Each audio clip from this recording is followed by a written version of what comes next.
Keep it on. Thank you. Good afternoon and welcome to the New York City hybrid hearing on the Committee on Environmental Protection, Resiliency, and Waterfronts. Please silence all electronic devices at this time. Also, at no time, please do not approach the dais. If you have any questions, please ask us, one of the Sergeant at Arms, and we will kindly assist you. Thank you very much for your kind cooperation.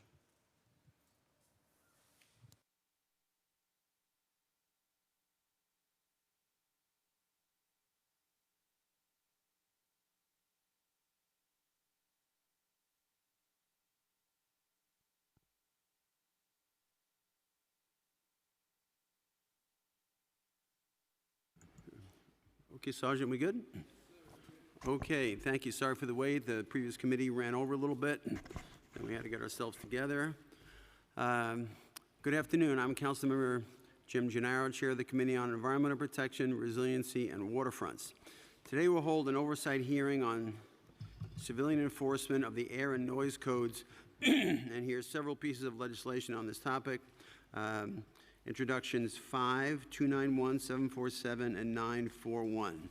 The committee welcomes testimony from the Department of Environmental Protection, advocates, and interested members of the public. The idling of gasoline and diesel-powered motor vehicles produces so-called criteria air pollutants, as they are referred to in the Clean Air Act, that harm public health. Any exposure to these criteria pollutants can inflame and irritate the respiratory tract, resulting in coughing, aggravation of asthma symptoms, and other conditions. Children are particularly vulnerable to the effects of airborne pollutants, which is why the city's anti-idling efforts have targeted schools and parks. Although the city has made considerable improvements in air quality over the last several decades, the New York City region is still in so-called serious non-attainment, according to the standards set by the Clean Air Act, for ozone, with concentrations that are up to 50% higher than those recommended by the EPA. Ground level ozone is formed when nitrogen oxides and volatile organic compounds, like those in car exhaust, react with each other in sunlight and in high temperatures. Ozone is an unstable molecule consisting of 3 oxygen atoms which damage respiratory tissue through the process of oxidation. To better enforce the city's prohibitions on idling, the city established the Citizen Air Compliant Portal in 2019, which allows New Yorkers to submit evidence of idling online in exchange for a percentage of any violation collected for the alleged idler. Since then, New Yorkers have submitted tens of thousands of complaints annually. So that's a lot. This enforcement program of the city's idling laws has undoubtedly helped to improve air quality, as evidenced by the more than 170,000 idling cases brought before the Office of Administrative Trials and Hearings, known as OATH. However, the civilian enforcement program needs to be improved. Let's talk about that. Last year, DEP testified that on multiple occasions, idling complainants had engaged in abusive behavior towards city employees, including verbal harassment, attempted assault, and unauthorized access of secured government office space. Other complainants have submitted. Other complainants have submitted the same video evidence for multiple violations with the intent to generate multiple summonses. Under current law, DEP must review the evidence submitted by complainants within 45 days, which may not be sufficient time for the agency to weed out all such duplicitous conduct. You heard about the amount of violations that they're dealing with, so they need time to do that. These aggressive and dishonest behaviors are not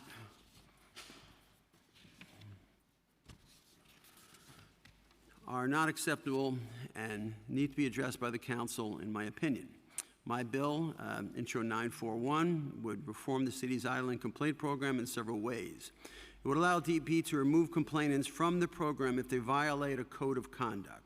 This common sense measure would help to ensure the safety of DEP staff and the integrity of the evidence that is submitted by complainants. The bill would also increase the amount of time which DEP may review cities' idling complaints from 45 to 90 days, provide exemptions to ensure the comfort of school children and make additional reforms. Despite the increase in civilian enforcement of the city's idling laws, certain companies continue to accrue a large number of repeat violations. According to a press release from the mayor's office, Con Edison, Amazon, Verizon, and other large companies each received thousands of idling violations between 2019 and April 2023, which are presumably regarded by such companies as a cost of doing business, which does nothing to decrease pollution from idling. Increased idling penalties for buses and trucks, such as those proposed by Intro 291, which is sponsored by Councilmember Menon, and she'll have an opportunity to speak on a bill after I finish my statement, could help to stop recidivist idlers and lead to less pollution. The goal of anti-idling laws are to decrease pollution, not to generate revenue. Further, some have raised concerns that the idling complaint program is not sufficiently accessible. Intro 5, sponsored by Councilmember Aviles, she's going to get a chance to talk about our bill in a moment as well, would address the problem by requiring DEP to translate the, you know what? I'm going to let her tell it. Okay. This hearing will also address civilian enforcement of the noise code. In October last year, this committee held a hearing on DEP's management of civilian noise complaints. The hearing showed that virtually all such complaints were submitted by a handful of complainants who are in large sums of money by haphazardly and often incorrectly enforcing just one provision of the noise code, which related to the use of sound reproduction devices by commercial businesses. Some of these businesses received multiple violations at once, totaling up to tens of thousands of dollars in penalties without the opportunity to cure the initial violation. This city enacted Local Law 16 in January of this year, which I sponsored to end this abuse of the civilian noise complaint program. We revisit this topic of civilian noise complaints today to discuss Intro 747. This bill, sponsored by me, would require DEP to establish a code of conduct for civilian noise complainants. Its enactment would help to prevent such abuse of the civilian noise complaint program from reoccurring.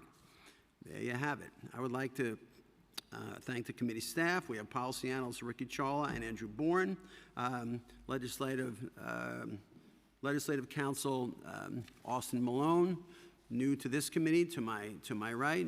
We welcome him. Financial analyst Tanvir Singh, as well as my legislative director Josh Gachette for all their work. I'd also like to thank former committee counsel Claire McLaughlin, a champion for environmental legislation, who made tremendous contributions to the work of this committee. And I would be remiss if I didn't point out another former counsel to this committee, Samara Swanson, who I just saw in the room, didn't know she was coming. Let's all give Samara. Where's Samara? Samara the Great, thank you for coming today. And I will recognize the following council members who have joined us. We have council members Marmorato, Salamanca Jr., Holden, Nurse, Aviles, Zhuang, and we're also joined by Julie Menon. And I'm going to recognize now the council member Aviles to talk about her bill, and then I'll recognize Councilmember Menon to talk about her bill. So I recognize Councilmember Aviles. Thank you, Chair Gennaro, for holding this hearing today and for offering Intro 5 to be heard again, as we did hold a hearing for this bill as Intro 898 a little more than a year ago. So good afternoon, everyone. As many of you know, I represent an environmental justice community with a large non-English speaking constituency. Nearly half of the residents in my district natively speak Spanish, Mandarin, Fujianese, or Arabic. As an environmental justice community, we are also impacted by a host of air quality issues, all of which we are working diligently on, including the BQE, which cuts through our district, a truck route that runs through the residential roadways, cruise ships that dump toxic air exhaust into our neighborhood, and last mile vehicles that idle at their point of origin in our district and throughout the neighborhood, as they make deliveries, among others. While Intro 5 only gets at a small portion of what we are experiencing in District 38, it makes sense to me that at a time when DEP is understaffed and when we want to minimize police encounters where they may be unnecessary, that we wouldn't find ways to further empower our residents to help make the changes that we would like to see in our own communities. Last time we heard this piece of legislation, the administration testified that language access services were sufficient to help those who submitted idling reports, and that it was unclear whether evidence in a legal proceeding could be submitted in a language other than English. I look forward to hearing today from the administration what data they have to support the sufficiency of language access services with regards to the air quality program, as well as an answer to the question of how these same services may be used in a more integrated manner to allow for submission of evidence, allowing greater access to the program for communities like mine. So thank you, Chair, and look forward to hearing from everyone. Thank you, Councilmember. I recognize Councilmember Menon to speak on her bill. Thank you so much, Chair Gennaro, for today's hearing on the city's air quality and its impact on public health. Last year, a report by Earthjustice found that among the top 20 asthma capitals in the United States, New York City was ranked 15th, ahead of Miami, Nashville, and Los Angeles. Alarmingly, the city was ranked 5th for asthma-related deaths and 4th for the fewest asthma specialists per asthma patient. We can do better to stop being a capital for asthma. That is why I introduced Intro 291 that increases penalties for idling trucks and buses. The bill, which has a supermajority of 35 council members and the Manhattan Borough President, takes into account repeat violations as well. For a first-time offender, the violation would be between $1,000 and $2,000. For a second-time offender, it would be $2,000 to $4,000. For 3 or more, it would be between $3,000 to $6,000. Right now, vehicles are limited to 1 minute of idling near a school or park and 3 minutes elsewhere. A violation results in a civil penalty between $350 and $2,000. Repeat violations are not taken into account. Most companies appearing before the Office of Administrative Trials and Hearings, or OATH, receive literally a slap on the wrist with a minimum standard, $350 adjudicated by OATH. Just last year, there were a whopping 77,382 tickets issued. Nearly 54%, or slightly over 42,000 of the tickets, were for out-of-state violators. Other municipalities already have laws on the book that take into account the number of repeat violations. Sacramento, California, Detroit, Michigan, and New Rochelle, New York already have laws that explicitly cite repeat offenses in penalty decisions. It's time for New York City to do the same, and my legislation would ensure that. Increasingly, the penalty sends a clear message that idling is not the cost of doing business in New York City.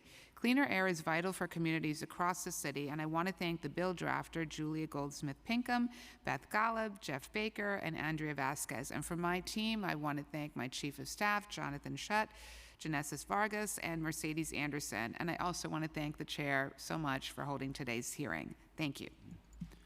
Thank you, Councilmember Menon. And now I have to turn it over to you to swear in the witnesses. Right? And Please raise your right hand. Do you affirm to tell the truth, the whole truth, and nothing but the truth, and to answer all council member questions with honesty? Thank you. You may begin. yeah. Thank you very much for being here, Commissioner, you and your good team, and I look forward to your good testimony. Thank you, Mr. Chairman, and I guess I would ask the Sergeant of Arms with the committee's permission. Oh, there we go. Excellent. Thank you. We did have a couple of images because there are some graphs and exhibits in the testimony that I thought would be helpful. Oh, okay. But you've got And make sure you speak right into the microphone so that everybody can hear. you've got Okay. you've got printouts, but we didn't have enough for everybody here. Good afternoon, Mr. Chairman and members of the Environmental Protection Committee. I'm Rohit T. Agarwal, Commissioner of the New York City Department of Environmental Protection. I'm joined today by Julie Lubin, DEP's Deputy Commissioner of Environmental Compliance.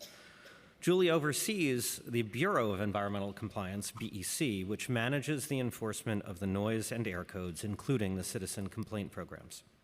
Until earlier this year, BEC was managed as part of our Bureau of Sustainability, but I made the decision to bring in a new deputy commissioner specifically focused on the agency's air, noise, and asbestos work, reporting directly to me to ensure that BEC receives the attention it deserves. And I will say Julie's done an amazing job and, of course, is a council alum, I will point out. Not an elected, but council staff alum.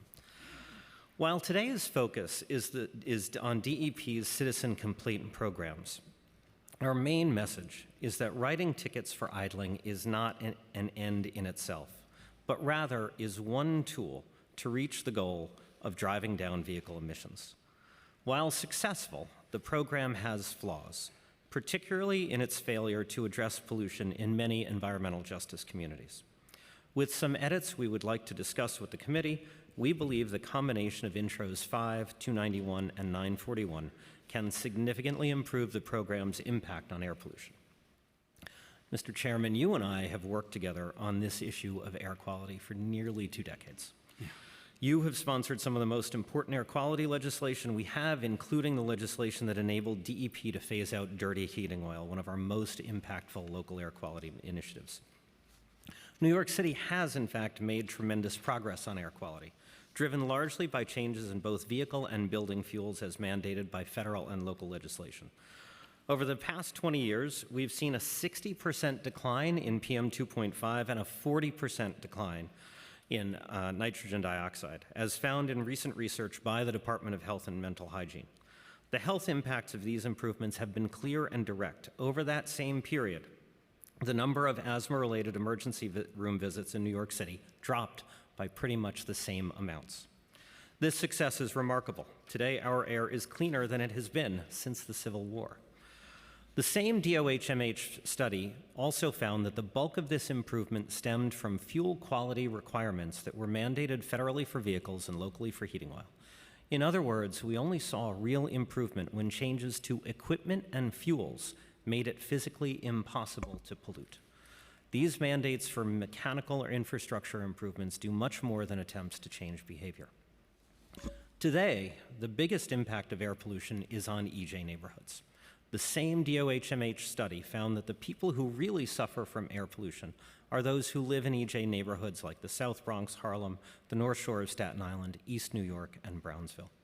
The reality of pre-existing health conditions and reduced access to health care make air pollution a much greater threat in these neighborhoods than in wealthier parts of the city.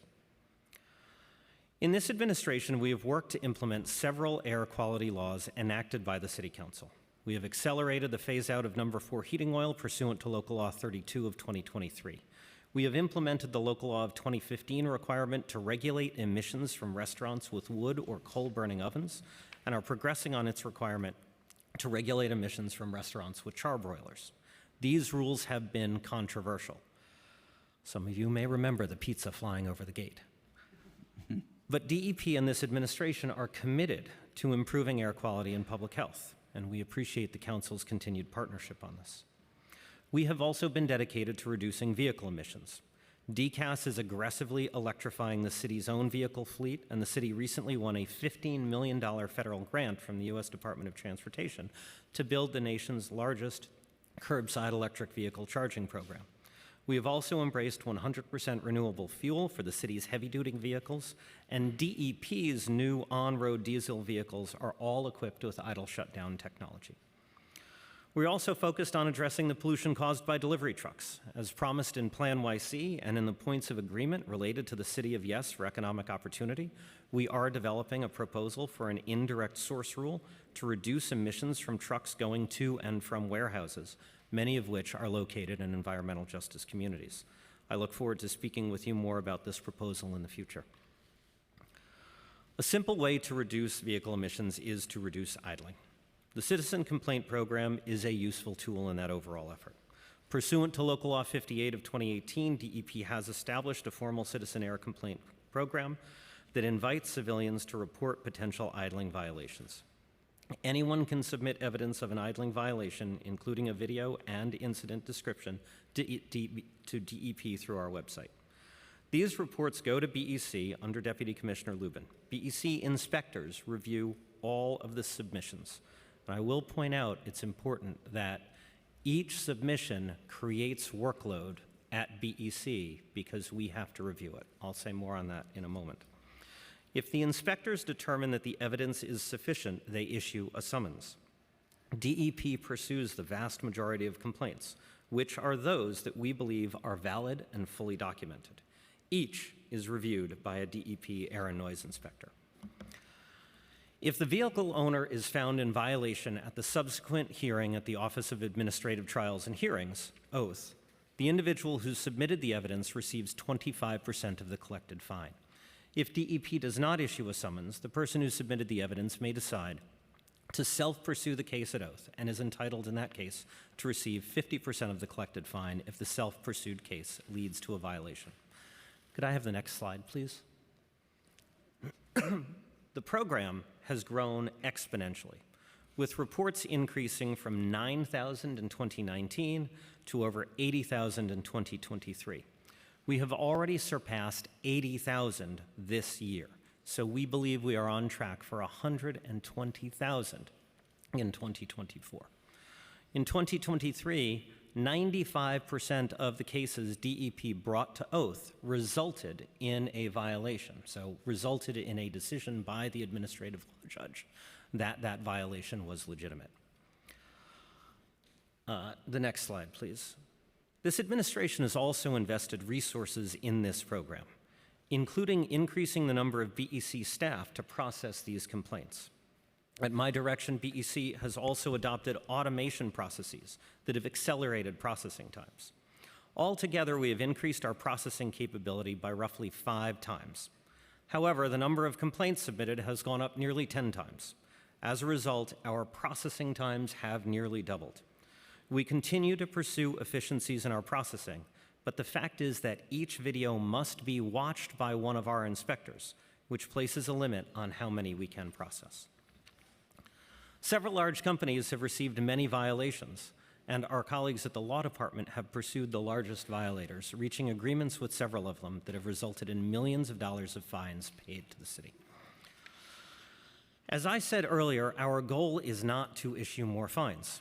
Our goal is to reduce air pollution. So we must use the civilian complaint program and idling violations as a tool to do that.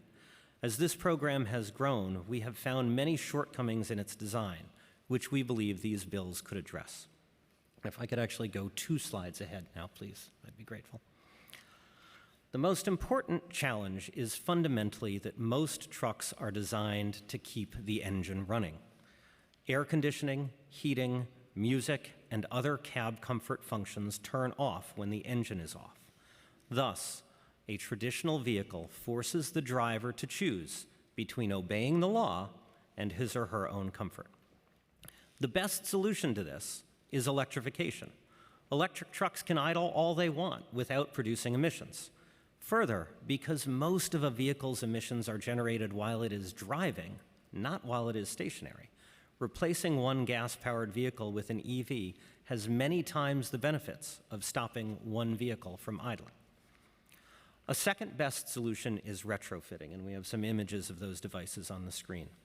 Vehicles can be retrofitted with anti-idling devices. Some shut off the engine after a set amount of time and are installed with batteries that power features like air conditioning and lights. These stop devices reduce idling and prevent drivers from facing discomfort.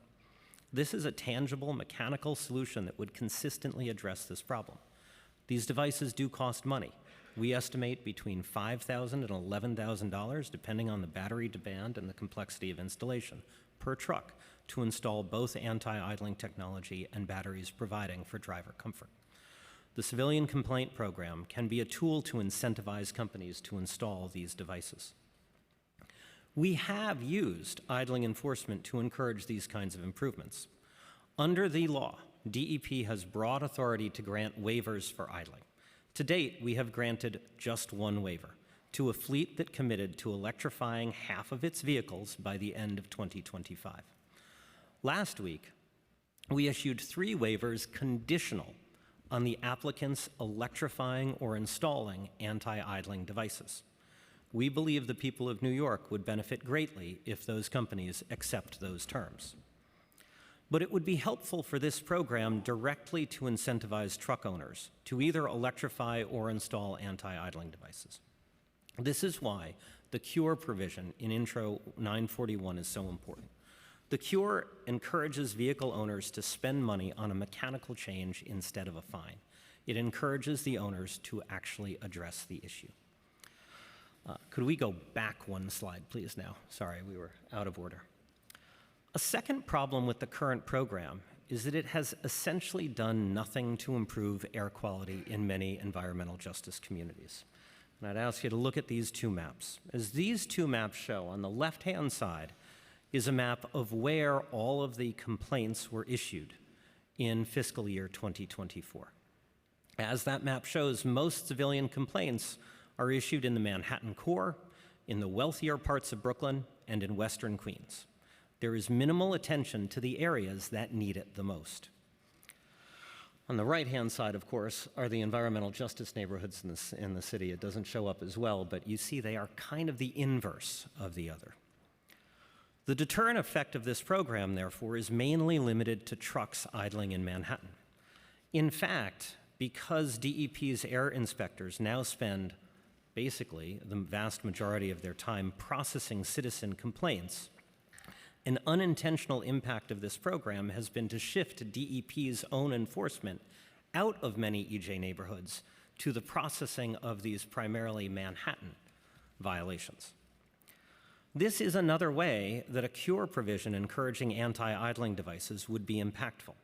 Once installed, the device would be active wherever the truck goes, so a ticket issued in Manhattan could also improve air quality in the Bronx. Another problem is that the Air Code includes provisions that are imprecise or in conflict. As a result, when an oath judge identifies a point where the law is vague or contradictory, a case is often dismissed. Many of the weak aspects of the law have only become clear as increased enforcement has brought more varieties of circumstances. The bills being heard today are an opportunity to address these issues and strengthen the law. Issues include only vehicles with commercial plates are subject to the program, but many vehicles in commercial use do not have commercial plates. Thus, the law today discourages owners from getting the commercial plates they should have. Obscured or altered license plates are a valid defense, according to oath rulings, against a complaint. Thus, the law today encourages drivers and owners to obscure or tamper with their license plates. Only 1 summons is allowed per vehicle per day in the same location, even hours apart. The fines increase for a 2nd and 3rd violation, but only on the same vehicle, not for multiple offenses from vehicles in the same fleet. And there is no upper temperature limit dictating when a vehicle can idle for heat or cooling. In practice, this has meant, under ALJ rulings, that school buses can idle without limit by arguing that they were simply running the engine to manage internal air temperatures, even adjacent to a school. We would like to use these bills being heard today to resolve these issues. Addressing them would make the law clearer to follow and easier to enforce. A final shortcoming of the program today is that it has enabled unprofessional behavior from some participants. We should hold those who submit complaints to certain standards of professionalism and integrity. The first issue relates to the timely submission of complaints. There is currently no time limit on how long a complaint can be filed after it is recorded. DEP's own inspectors are expected to report their complaints within 9 days of observing the violation, though typically we do so within 5 days. It is important that civilian complainants be required to do the same. We've observed some complainants saving violations for months and then dumping them all at once. This is unfair to the accused and causes issues for DEP and Oath, which then have to process large volumes of complaints in bunches, slowing down the review time for all complainants. The second issue is finding instances of fraud among some participants. Submitting false reports is wrong and it wastes city resources and time. Our inspectors have found the same video being submitted twice with different allegations with the intent to generate 2 summonses based on the same event. A single complainant submitting videos from different boroughs allegedly taken at the same time, and a complainant resubmitting slightly altered evidence after DEP had already found it unacceptable. To combat fraud, DEP has started issuing summonses to individuals who have committed this egregious behavior. We are not discouraging participation in this program. We are working to ensure that all participation is appropriate. In 2023, more than 900 people submitted at least one idling complaint. Summonses were issued to a total of 4 individuals. If I could have the next slide, please. A further issue we've been experiencing is that some participants have harassed and verbally attacked civil servants. The behavior of the complainants has included aggressive verbal harassment targeted at specific employees, attempts to access secure government office spaces looking for specific individuals, and in one instance, an attempt to assault a staff member. We have some quotes here on the screen.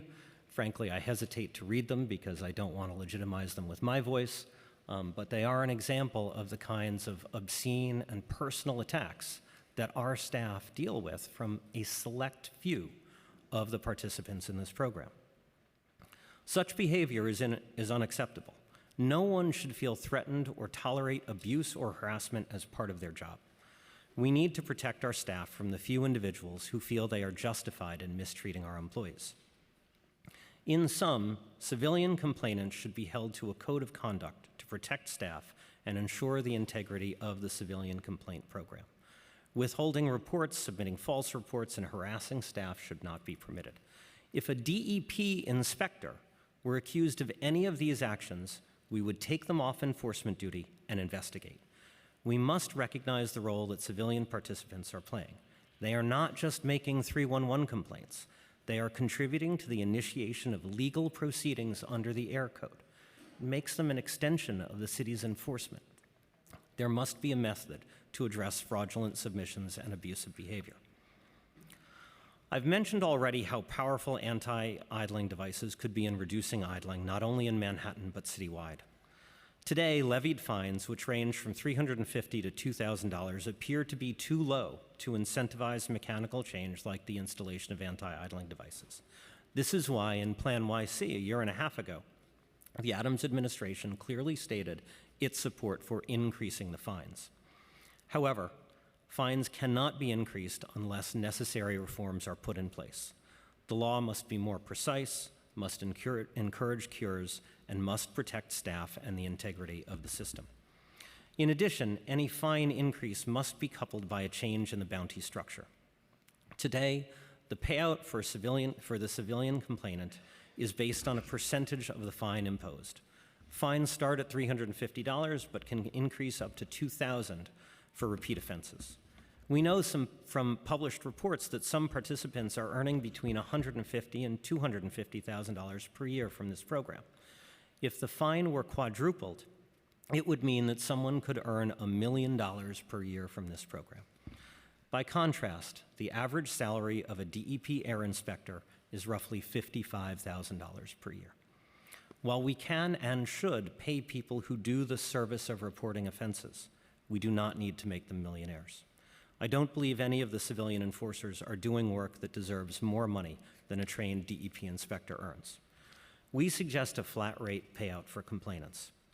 Today, complainants earn $87.50 for first offenses if DEP submits the complaint. Instead of quadrupling that bounty, we suggest a flat rate payout of $100. This brings me to the legislation being heard today. We fully support the intent of the 4 bills being heard. We do want to recommend a few specific changes that we believe are consistent with the objectives of these bills and would further enhance the program. Intro 5 requires that the Citizens Air Complaint Portal be translated into the designated citywide languages. We encourage New Yorkers of all backgrounds to participate in the complaint program. Currently, the portal has instructions and translations in all of the designated citywide languages. We welcome a discussion of ideas to encourage broader participation. Intro 941 addresses many of the shortcomings of the current program that I have described. We have discussed the need for these changes at previous hearings and are grateful for the chair for his leadership on this. I'd particularly like to stress again the importance of the cure provision this bill would create. This bill delivers on the idea that air quality, not fines or bounties, is the purpose behind this program.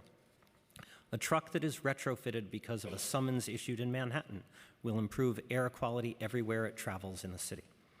Regarding the bounty, Intro 941 cuts the current percentages in half. As I mentioned, we would instead recommend fixing the bounty at $100 for a DEP-pursued claim and $150 for a self-pursued claim.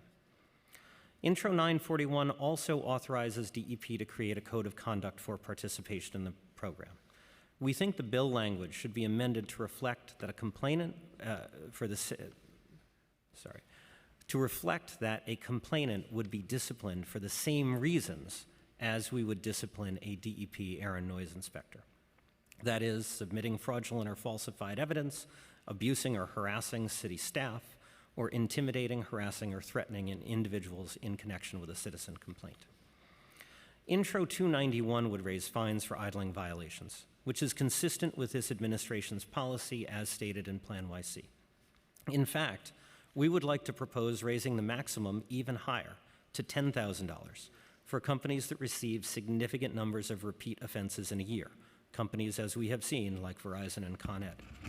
This would require assigning repeat violations to companies instead of individual trucks.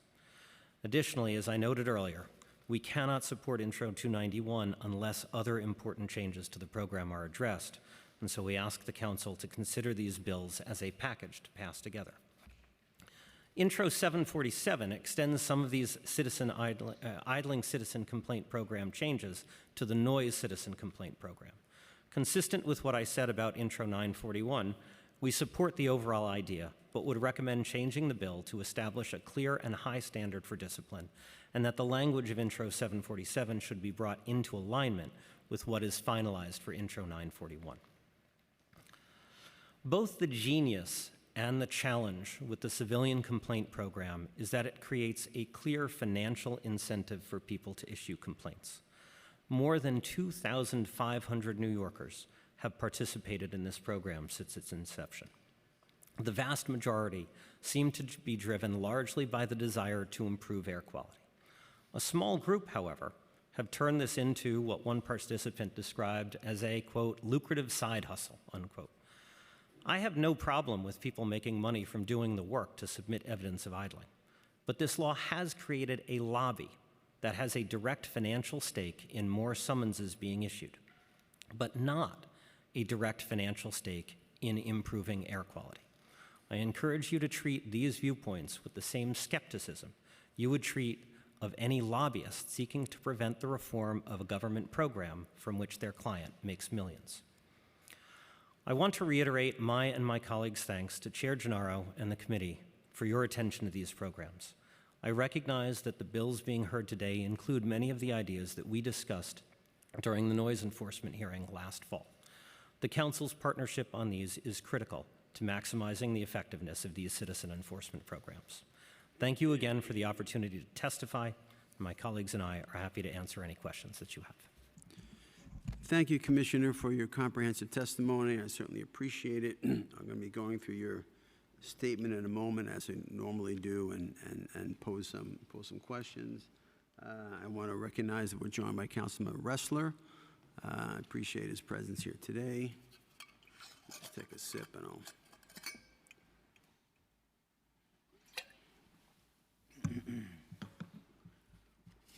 just go back through your statement. I have prepared questions, but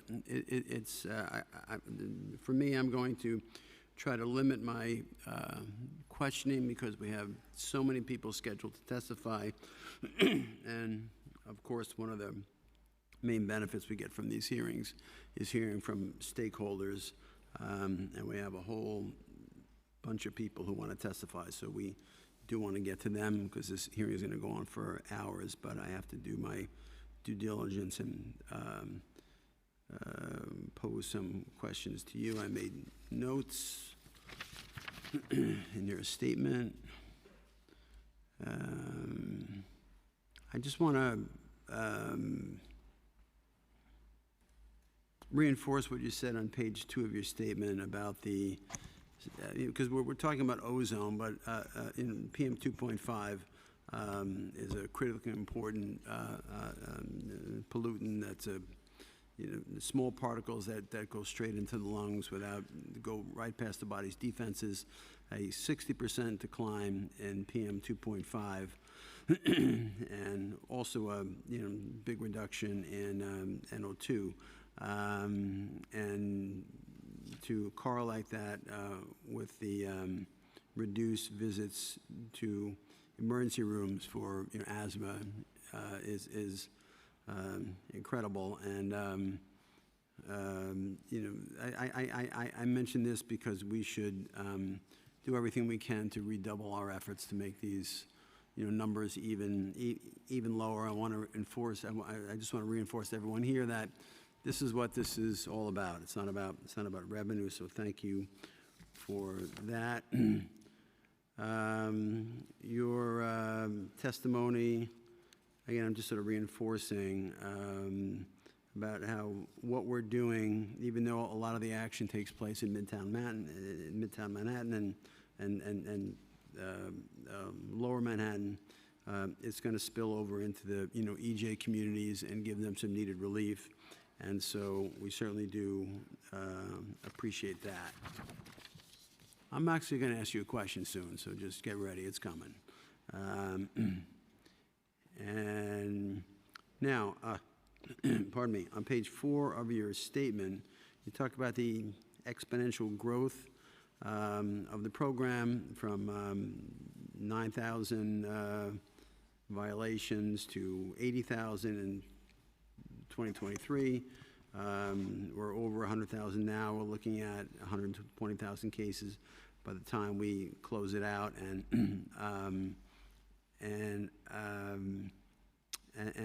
you indicate that all these have to get reviewed, and for the benefit of this panel, for people in the audience who may have a little bit of confusion. So the civilian enforcer gives the complaint to DEP. DEP makes a determination as to whether or not it wants to pursue that, which it does with oath, right? It does the adjudication with oath. And there are presumably violations that it believes the evidence is not sufficient to pursue it, and dismisses those violations. Now, is that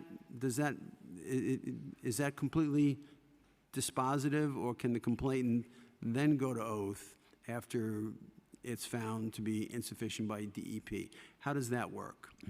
Sure. Thank you, Council Member. And I'll ask Deputy Commissioner to chime in perhaps with a few more of the details. You can call me chairman if you want, Sorry?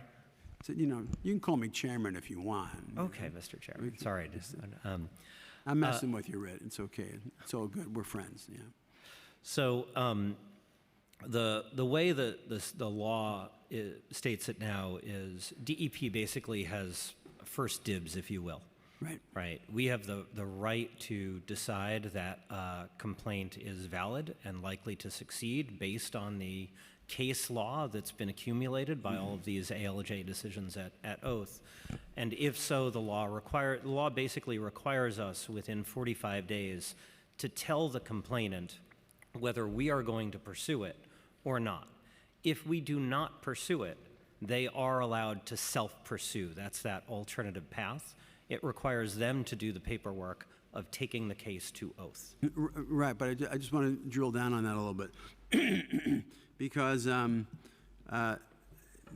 would be, and I guess a reason for, so DEP gets the first opportunity, and it theoretically could sort of pass on that opportunity because it just can't get to it within the requisite amount of time. And so once DEP's so-called clock is up, then the complainant can, has given it to DEP, now can take it to oath. And I understand how that works, but if there is a determination made by DEP that the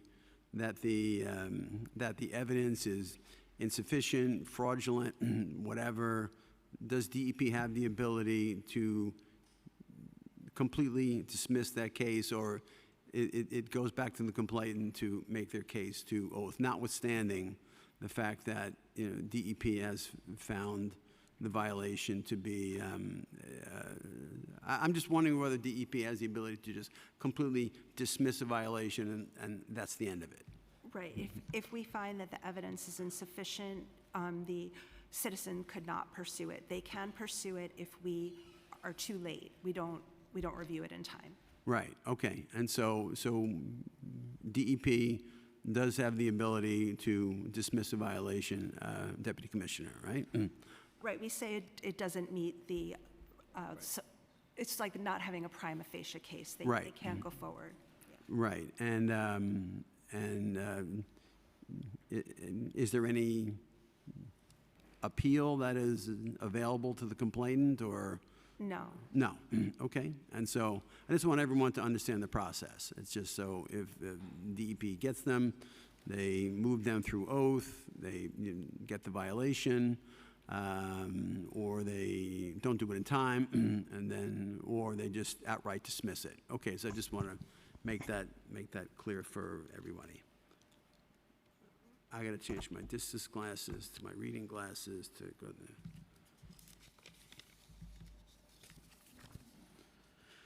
Do we have members who want to ask questions? Okay, fine. Yeah, thank you for your discussion of the, cure provision. I'm in agreement with you on that, and that is the vector by which, we, create real meaningful change in idling in New York City.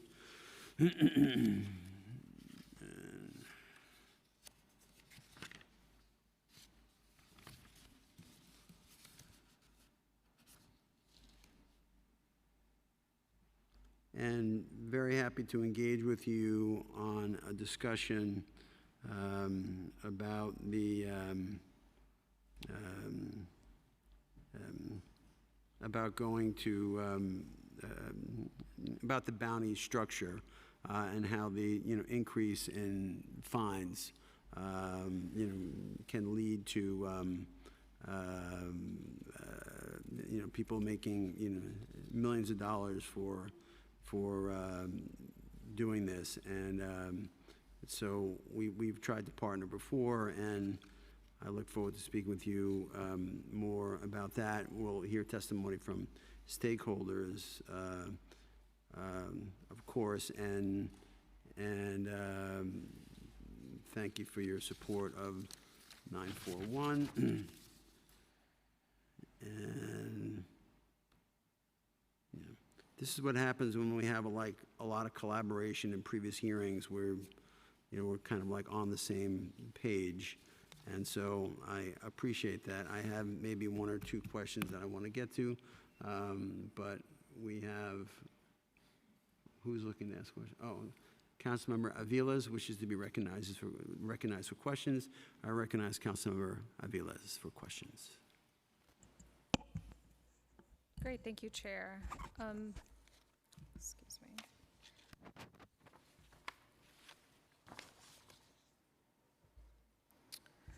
So if a non-English speaking individual wishes to submit an idling complaint through the Citizen Error Complaint Portal, how do they go about doing so? Thank you, Councilmember. Right now, as I mentioned in the testimony, all of our materials are available in all of the languages. The website has the Google Translate button, so it can automatically be translated. The downloadable form the instructions are all in the variety of languages. We currently require that the the open form section be submitted in English. And right now we do that for a practical reason. That is something that our inspectors have to rely on to make their complaint that they are signing their names to. And we are exploring with the law department what flexibility we would have to accept things in other languages. And unfortunately, we did not get a determination or guidance from the law department in time for this hearing. So it is something that we would be very eager to work with you with. But as I said in my testimony, I think the biggest single problem with this program is that it's mainly used in the non-EJ parts of New York City. And so we have to do more to get participation in those neighborhoods, such as the ones you represent. Yeah, I think that point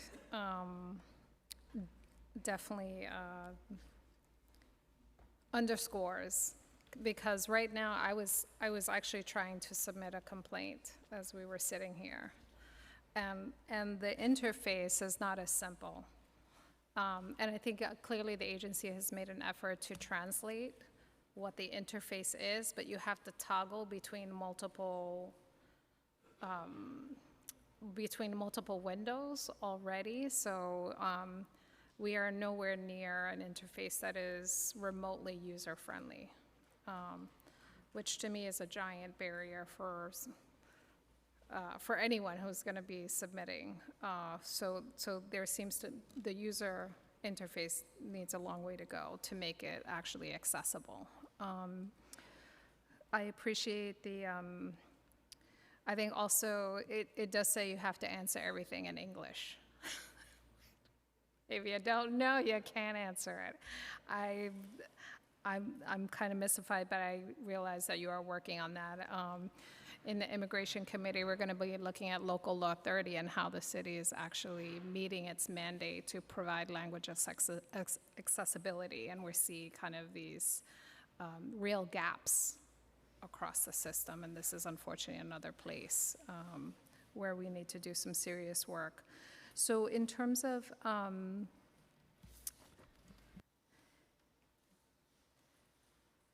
I think I just talked through pretty much all my questions. I mean, I think we have a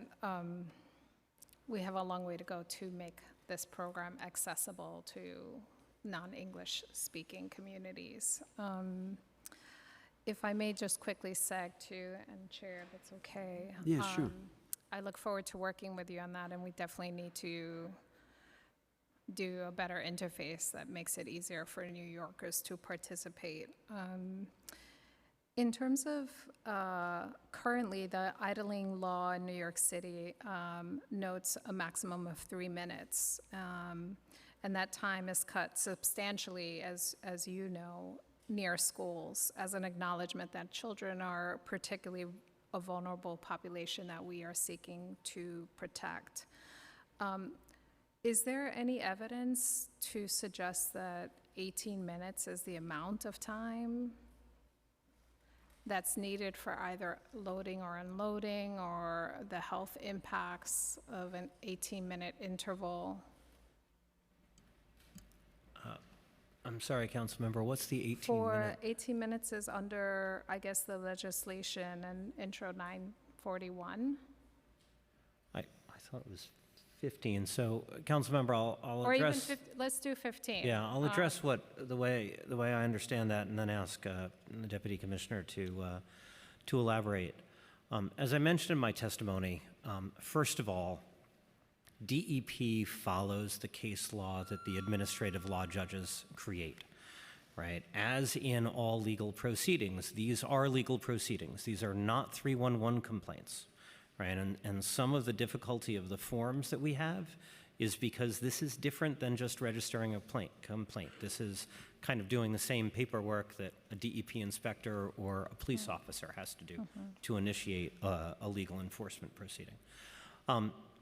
We, therefore, when we review these things, we review them both for whether they are complete in terms of evidence. Is the video fully 3 minutes? Do we think it shows what it's claimed to show? We also consider it in light of the case law that has developed at Oath.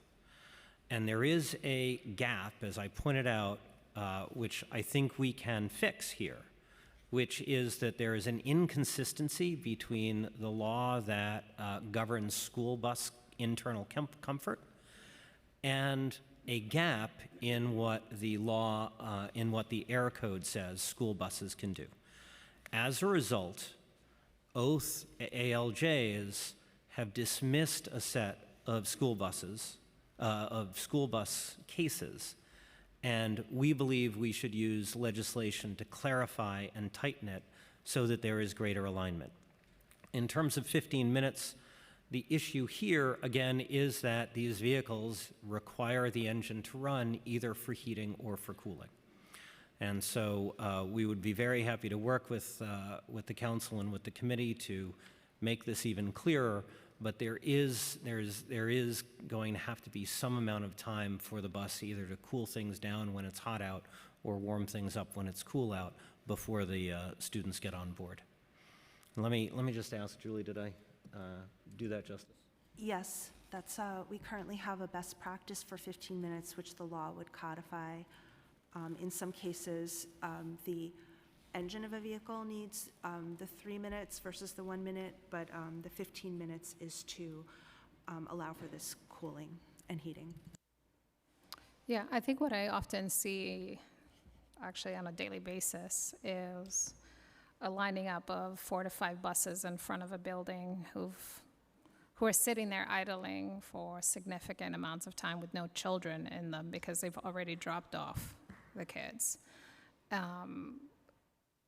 Is this standard just going to continue to allow them? I guess, how does the standard address the cumulative impact of having 4 or 5 buses at a clip idling for such significantly long periods of time in front of school buildings? Right. Well, again, Councilmember, With and without children. Right. The issue is the defenses that the Oath ALJs have demonstrated they are willing to accept. Right. And so it may be in practice that you know that they've done their work for the day. There's not a student that's going to get on board for the next hour or two. But if an ALJ is willing to accept an argument that, oh, maybe there was going to be another student coming back, then that summons would get dismissed. And our objective is through this legislation to clarify it so that we can be clear about the ones that should be pursued. Yeah, I guess just lastly, and thank you, Chair, so much. I'm happy to give you latitude. I'm going to jump in on this, too. No, I know. It's okay. In terms of the, you mentioned in your testimony electrification being one of the key elements here. How is DEP pursuing and ensuring that that the state and the city are incentivizing and moving very aggressively to fully electrifying our school bus fleet? Well, Councilmember, first of all, as you know, DEP is not in charge of either the school buses or vehicle electrification. However, this administration has made vehicle electrification a significant priority, as I said in my testimony. Several months ago, we celebrated a very large federal grant that NiceBus received, and in fact, I was speaking with the CEO of NiceBus just the other day, who was able proudly to inform me that New York City is now the home to the largest fleet of electric school buses. It's still pretty small because it's still just starting and the first vehicles are being delivered, but they are there. And we think that is one of our biggest opportunities, and as you know, the state law now will require school buses to electrify as well. So we think that's very promising over the next 5 to 10 years. Yeah, and also, I just want to jump in that at the end of 2021, we did a Danny Drum bill on school buses that creates a, I think a date certain, it's off the top of my head. I think it's 2035, and that's either a new electric school bus or an old one that gets retrofitted. I believe the I believe the final completion is 2035 on that, and there are like milestones that get to that. I can't speak to the state law. I can just say what we've done on the city level. That went through my committee. Like I said, it was a Danny Drum bill. And regarding the 15 minutes, if this also is not just school buses, it's also these charter buses that go to Atlantic City, and it's cold out or whatever, and the idea is that if it's really cold or really hot, and if there are passengers in the bus, that's the difference. So if there are not passengers in the bus, they just can't stage and idle. So that's not how that works. And so Well, it does in practicality. I'm yeah. I guess my question. It's a was long really way around- sometimes between the creed and the deed. So Yeah, so yeah. this is Around what the we're, mitigation, like what is the mitigation plans that are, or like how is the city trying to either allocate resources to mitigate this collective impacts that we're seeing, and in particular in front of schools on a and daily basis? I'm happy to Yeah. jump in on that. I think what we're trying to do with, and also what the commissioner made reference to, is that each of the bills has like a piece. And depending upon, so this one zigs, this one zags, whatever, but we got to put the whole puzzle together. So this is what we're seeking to accomplish. This is not like a one bill problem. This is a, multiple bill that's going to require, several local laws to be put forward as a package. And these items are just being heard for the first time here. Well, not your bill, but second time for your bill. But the idea is to get all the stakeholder input, and then then the real fun begins in terms of how we continue to craft the bills so that they will address all the outstanding issues. One that you brought up, which is very relevant, particularly in your community and many communities. And so, was that it? You're good. So okay. Thank you, Chair, and Sure. thank you, Commissioner. I guess just one last question in terms of the language accessibility work that is in process. Are there any timeframes that you can share or milestones that the department is planning to meet in the exploration and work to make this system language accessible that I can bother you about? Councilmember, I'm happy to talk with you offline about that. Frankly, a lot of it depends on our colleagues at the Law Department, and they assure us that they are working on it as quickly as they can, but Great. the Law Department I'll has its keep thing. calling. Thank you. So much. Thank you, Councilmember. And I just have one last question. And so, we have the citizen enforcers, doing a lot of work around town. We want to make sure that that program proceeds, along lines of excellence. But in many people's estimation, there's, nothing better than a DEP professional out there, doing the enforcement, which of course happens. I just wanted to ask, what is the number of air and noise enforcers that are in the field now? That's kind of like the first question. And the second one, in terms of where they're deployed, we have maps and everything about as to where the EJ hotspots are or whatever. I would imagine that they're, deployed in areas where their efforts will, reap the most benefits in terms of clean air. If you could talk about, numbers and where they're deployed, that'd be great. Sure. Well, I'll ask the Deputy Commissioner to chime in with numbers, but let me start by saying, first of all, we have a very small group of air and noise inspectors. They do both air and noise inspections. It is the same group of people. They do not make a lavish salary, and we do have some retention issues in that group. Traditionally, DEP has only been staffed to be responsive, right? So we will pursue complaints that are based on 311 calls. People call 311, they have either an air quality or a noise complaint, we will schedule a visit. And that works much of the time when you're talking about a static issue, if there's a construction site or something like that. It doesn't really work for vehicles because they're mobile. That's why we are innovating around different approaches to technology-based enforcement. Many of you know that we've had a very successful program of noise cameras. It's the same problem. If the violation moves around, it's very hard for a limited number of inspectors to chase after it.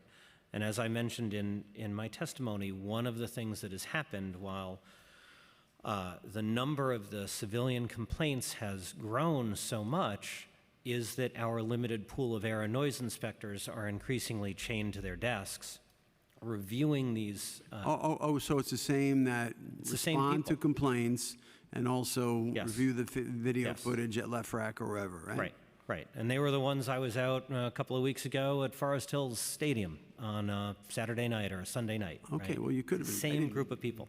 You could have invited me, but okay. Yeah. We were dealing with the neighbors who didn't like it, so it wasn't a party. Okay, well, I'm always ready to give you backup. And so, did Deputy Commissioner want to add something on that? The numbers. Yes, currently we have 65 air and noise inspectors, and we have 15 who watch videos and prepare summonses. Of these, 10 are dedicated to only idling and 5 are on and off idling. So these inspectors are doing, as the commissioner said, all kinds of air inspections in response to 311. We have odors, we have dust, we have Yeah. every kind of noise, commercial music, dog barking. It's sort of an endless black smoke, all kinds of issues that we have to address through the 311 system. So it's actually a pretty small number relative to all the issues we have in the city. 10 of those inspectors only are reviewing videos and at present do not go in the field. So I think that was part of your question, and the other 5 do both.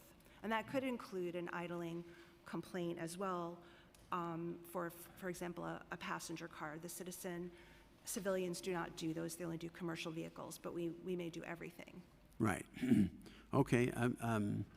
All the more reason why we have to get the civilian enforcement right and operating along lines of excellence, code of conduct, everything going like we need to make it. So this is, a difficult endeavor. I've been grateful to have the administration's partnership and, your partnership, Commissioner, and that of your good team.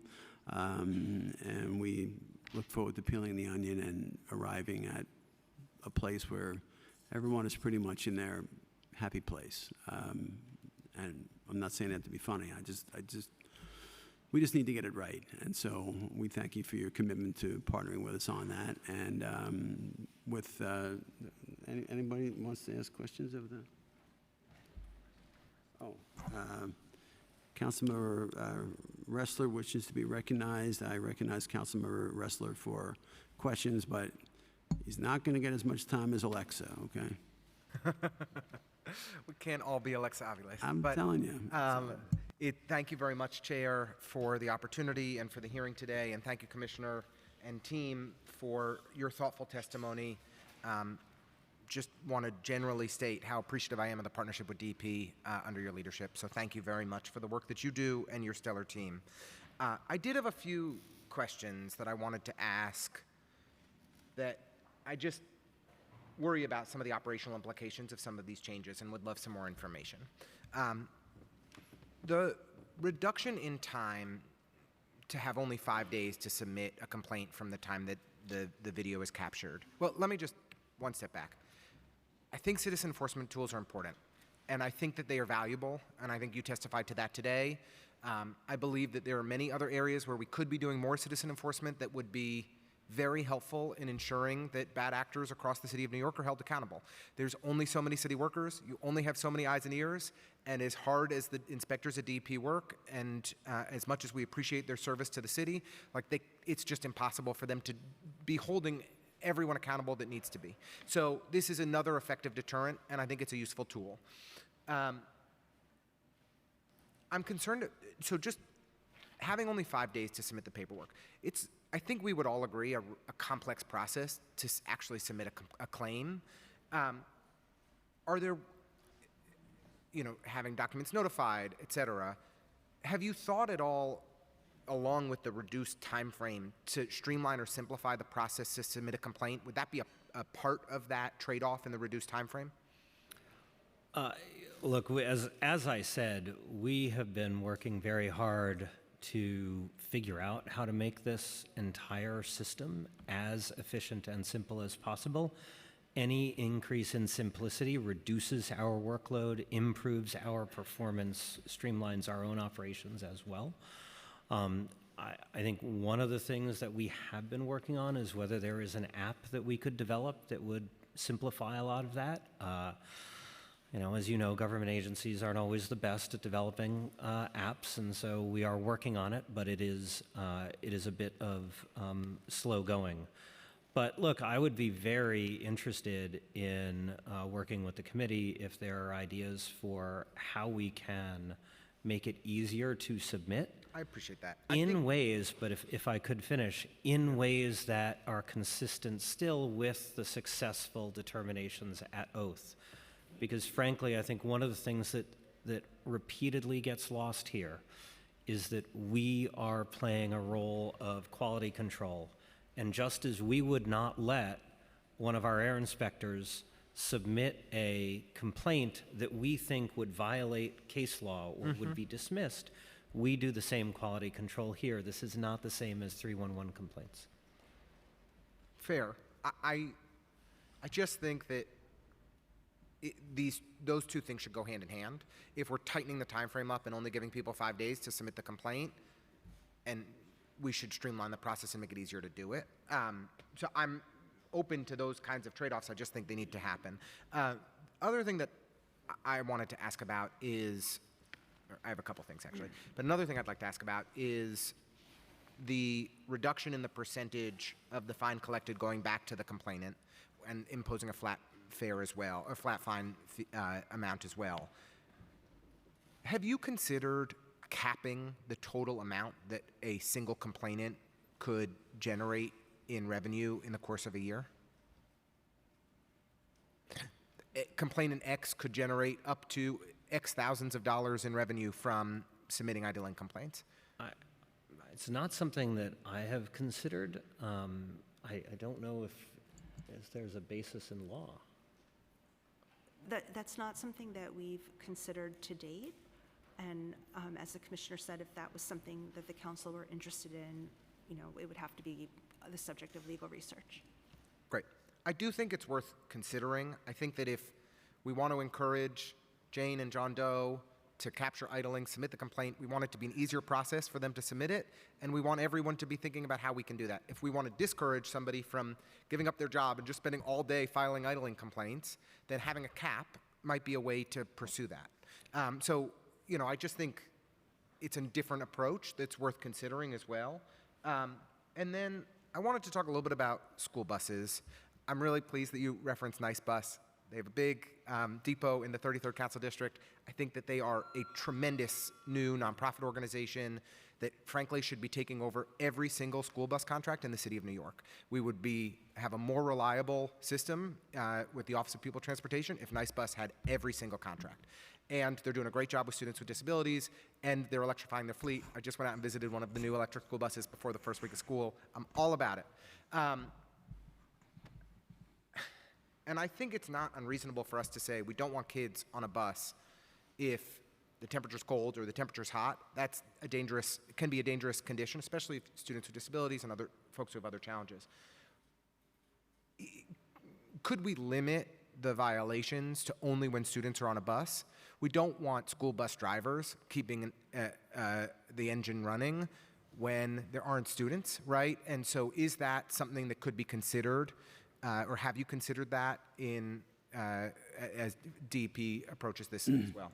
Yeah, I'll just mention that's like That's in the bill. Like, That is the- there. Okay, I that- misunderstood If that. there's no students, then, you know, then, yeah, it only kicks in if there's students. Thank you for clarifying, Chair. Sure. I apologize for missing that. Okay, those were my primary questions. I think that there are good faith efforts to make this work better. And I think that there's still some fine tuning to do here, and I, Yeah. would welcome the opportunity to continue the conversation. I know our chair always has an open door, and I appreciate that very much, and I appreciate you coming today with thoughtful testimony, and look forward to trying to make some improvements so that we can really make this citizen enforcement model even more successful. Thank you. Thank you, Councilman Ressler, for your good questions, as always. And we still have a lot of work to do, and we know that you'll be right in the center of it, and we appreciate you being a very active member of this committee. With that said, I have no more questions for this panel. I want to, again, thank everyone for all the Hello, good work. Oh, I'm sorry. Oh, he has the paper, and I didn't see your name on the paper. Didn't I And say? so, is his name on the paper? Oh, okay, yeah, but. It's it's too not small. as somebody- Yeah, okay. Just make a big check so I can see it. Okay, all right. I recognize Councilmember Holden for questions. Thank you, Chair, and thank you, Commissioner and Deputy Commissioner.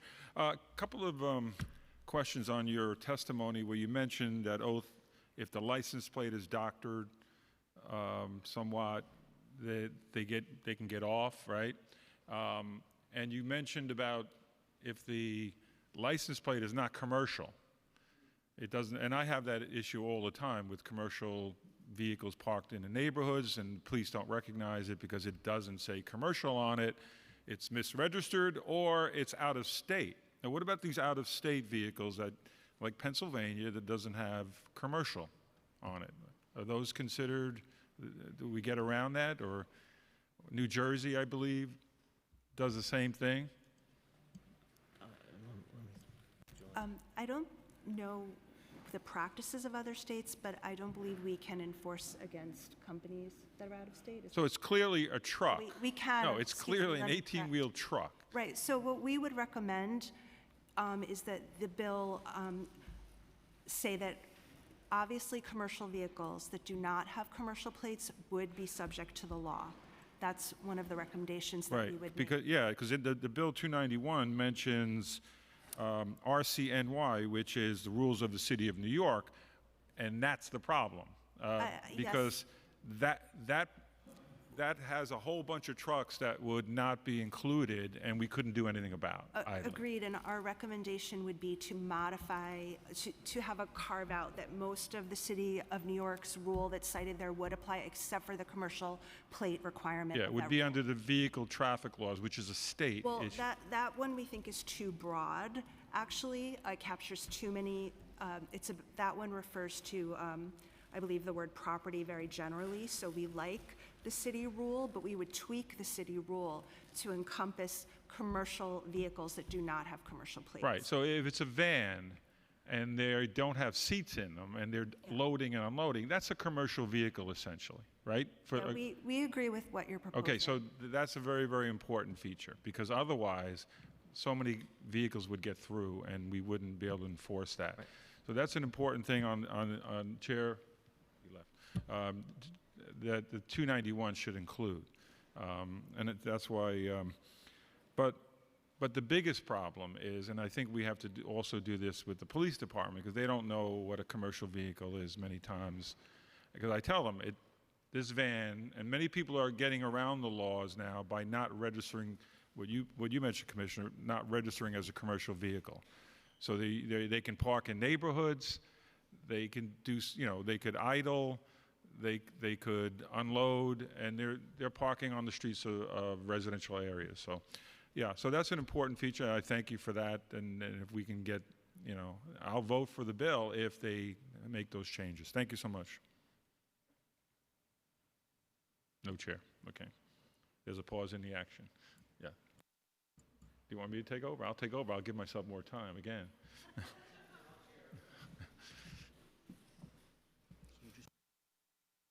Okay. I'd like to recognize Councilmember Marmorato and then back to Holden. Thank you so much. Okay, thank you so much.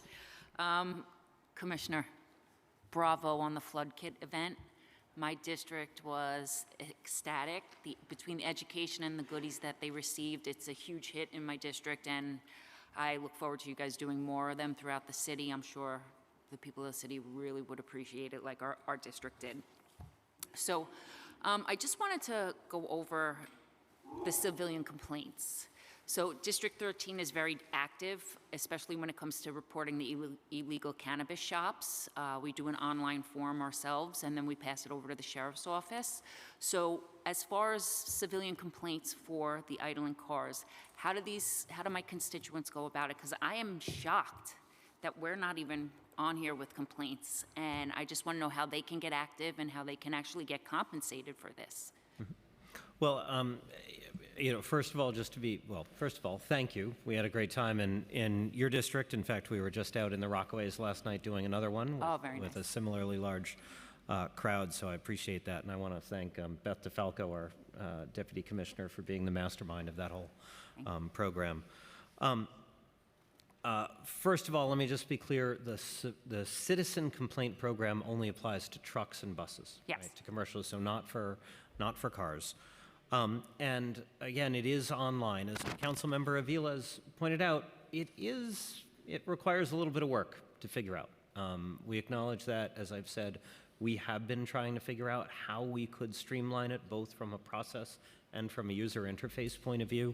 I don't have any real news on that right at the moment, but it is certainly something that we are working on. But basically, we have a website. People can go read the instructions. You have to record with a video for 3 minutes. You have to get several sides of the vehicle. There has to be enough evidence through sound or exhaust or something to make it clear to a judge that the engine is actually running. And you have to demonstrate the reporting marks, the license plate, and other information that's on the vehicle. All of that is very clear on our website. Again, it's a little bit complex, but it is all pretty well documented, which is why, and I think the evidence for that is that we have had 2,500 New Yorkers participate, right? So it isn't just a handful of people who have figured this out. It is 2,500 individuals thus far. Okay. Now what are you doing with like false complaints? Like, is there been do you have a percentage of how many false complaints there are?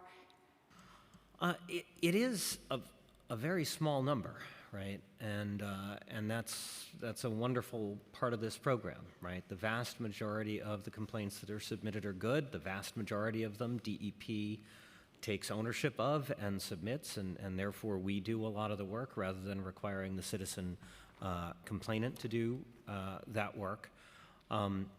Again, what we see every now and then is when an administrative law judge makes a ruling, right, and basically changes the way the law is interpreted, we do react. And so there have been some changes over the last 2 years in our guidance, but it's always driven by the fact that we feel that we can only put forward complaints that we think have a high likelihood of being upheld. Just a few more questions I have.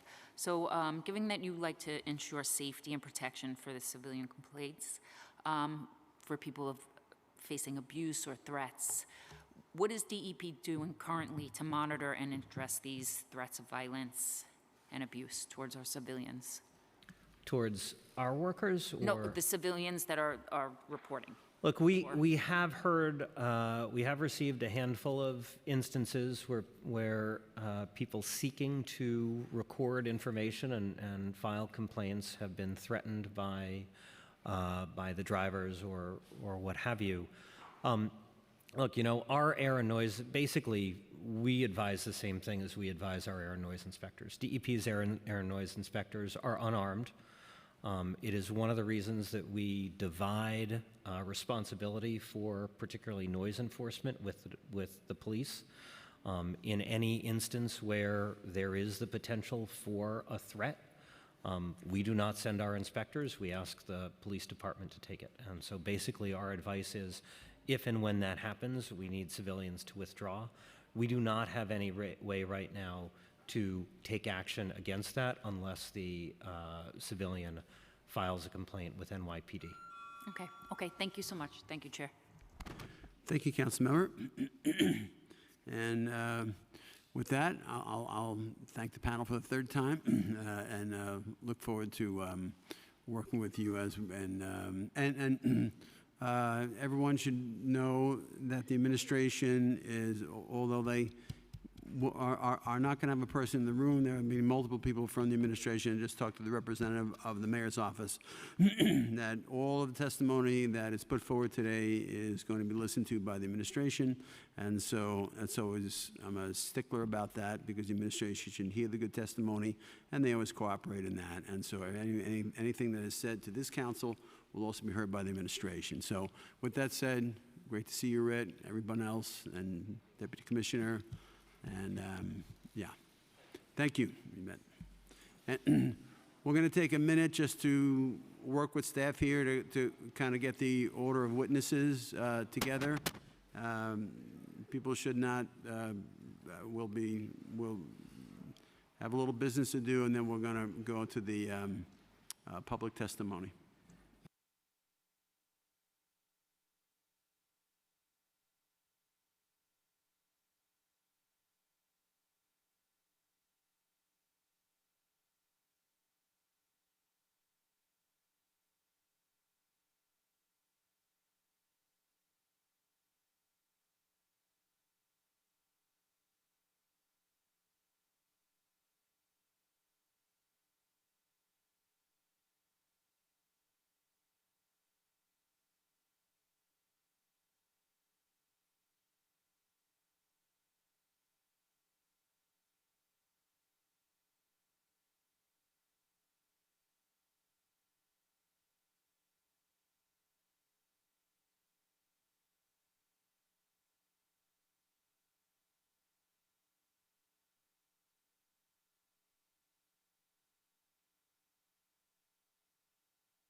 Okay, if I could ask people to sit down and...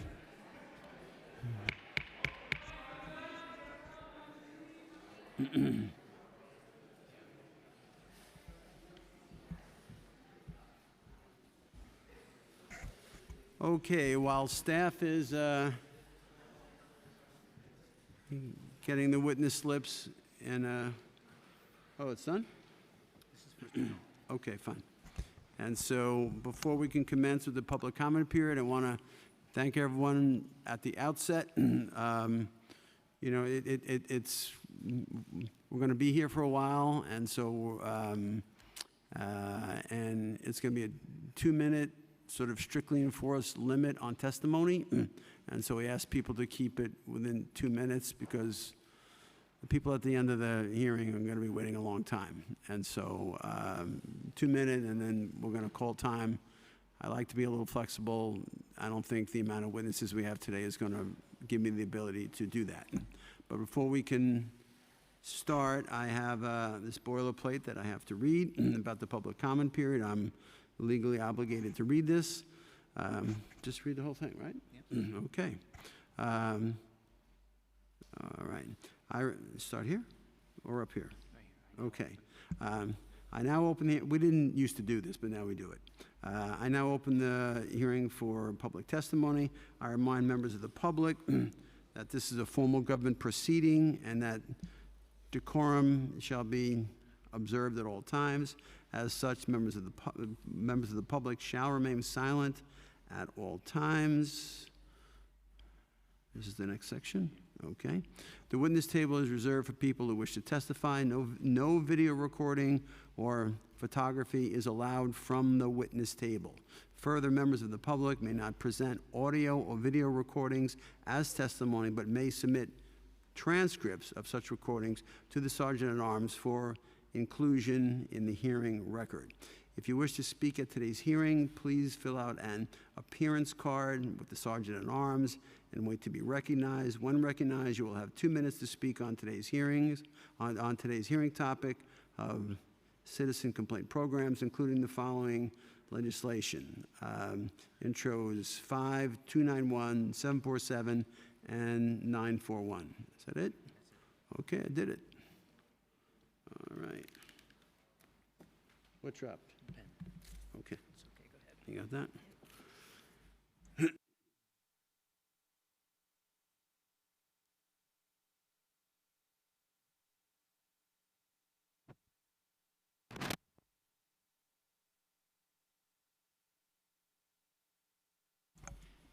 Okay, I'm going to be calling the first panel.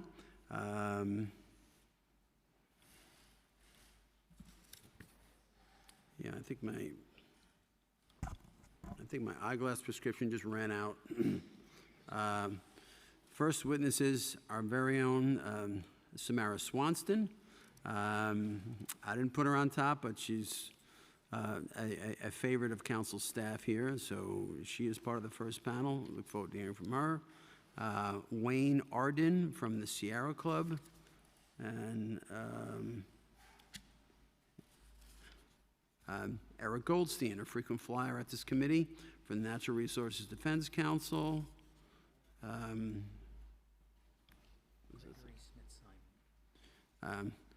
Gregory Smith-Simon,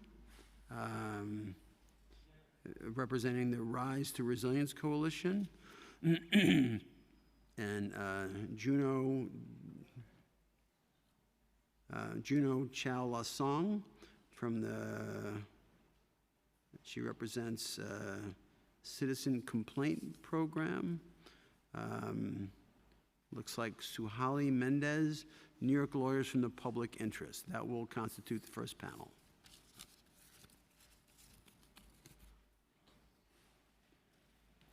Now I'll put my other glasses on. And so,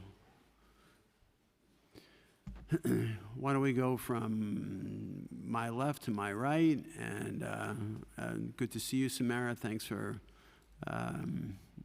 thanks for being here today. It's great to. How many years were you with the council? 17. 17. Wow. Now you're on the other side of the table. So Thank you very much for being here, and please commence with your good testimony. You got to speak into the mic. You got to get the mic. Hi, good afternoon. My name is Samara Swanston, and I recently retired from the City Council after more than 17 years as legislative attorney on this very committee. In 2018, I helped draft Local Law 58, which expanded access for citizens to report illegal idling and to be paid 25% of the fines, which is the correct and fair percentage for this important work. Together with Councilmember Helen Rosenthal and George Pakenham, we set the groundwork for today's hugely successful program. Let me be clear. The program is working exactly as we intended in 2018. I'm here today because I oppose 941 and I support two very important bills, Intro 5 and Intro 291. We need to protect the Citizen Complaint Air Program and expand it even further. Intro 941 threatens this crucial program, and Intro 941 needs to be stopped. Let me address the elephant in the room, money. First, big companies are paying millions of dollars in fines and they don't like it. Second, some try to complain about individual citizens making a lot of money from the program. To those people, I say, so what? Last year, there were over 77,000 citizen idling violations issued, up from 16 in 2018, up from just 16. Each one represents a truck or bus polluting our air. Who cares? Samara, I love you, but I got to be fair to everybody, and it's just your time has expired. You're the most wonderful person I know. I appreciate it, and so thank you. Thank you for your good testimony. I appreciate it. Eric.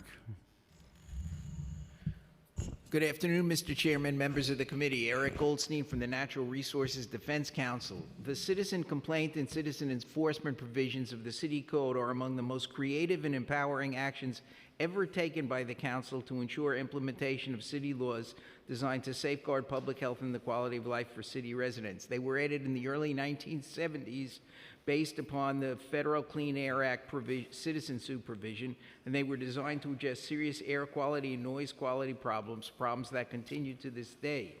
NRDC was among the first groups to use the air code provision in the 1980s when we went after diesel bus idling and diesel bus visible emissions. To be sure, in recent years, the operation of these citizen enforcement programs has not been perfect, and we detail those issues in our written testimony, but the need for the Council is to mend these provisions to enhance them, not to end them. For despite the best efforts of DEP and its staff, and despite the progress that's been made in reducing overall pollution, the need for citizen enforcement of our air and noise codes remains both necessary and desirable. We oppose Intro 941 in its current form and believe it would significantly weaken the citizen enforcement program. Specifically, we object to the provision that would allow idling adjacent to schools for 15 minutes, and we also object to the proposal that would allow for reduced penalty provisions of 50% if anti-idling technology has been installed. And while we are supportive of conversion to electric buses, electric vehicles, we set forth our details again in our written testimony. Intro 741 would require DEP to create a code of conduct. We agree with the motivation behind this bill, but we believe it should be amended before passage. We set that out in our written testimony. Intro 291, introduced by Councilmember Menon, would increase civil penalties. NRDC supports this legislation. We also encourage the Council to consider adding some mechanism for capping the bounty awards that could result from these increased penalties. And finally, Intro 5, Eric, your time has expired. Would require DEP to translate Citizen Air Complaint Portal into other languages. We support that bill as well. Thank you, Eric. Appreciate it. It's always like, where would the city be without NRDC, and where would NRDC be without you being there for at least 40 years that I know of? And so, Thank you for your leadership, and we look forward to working with you, with all of the stakeholders in the commissioner to come up with reforms that are sensible and that advance the mutual objectives we all share. I wouldn't have it any other way. Thank you, Eric. Please proceed with, if you could state your name for the record and proceed. Oh, I'm supposed to call your name, right? With the slips. Okay, if you could proceed with, if you could state your name for the record and proceed with your testimony.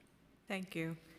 My name is Suhali Mendez. I am the Policy and Legislative Coordinator at New York Lawyers for the Public Interest. And before I begin my testimony, I want to offer thanks to the committee as well as Chair Gennaro for offering this hearing and allowing the public to testify on these important pieces of legislation. As someone who was born as well as raised in the Bronx, seeing firsthand the impacts of vehicle idling in communities like mine, and seeing the frequency in the idling along with the spewing of dangerous emissions that harms human health and environment, we strongly support and urge the passing of introductions of bills number 5 as well as 291, as these bills will continue to progress the council's commitment to New York City's climate goals. Last year, we released a report, as you may know, on school bus idling called Wake Up and Smell the Fumes, which we observed that 1 in 4 school buses were found idling longer than 1 minute in front of schools. This is to say that idling is still an issue. We do, however, have concerns about Intro 941, which will alter regulations on the citizens' complaint programs to enforce idling law.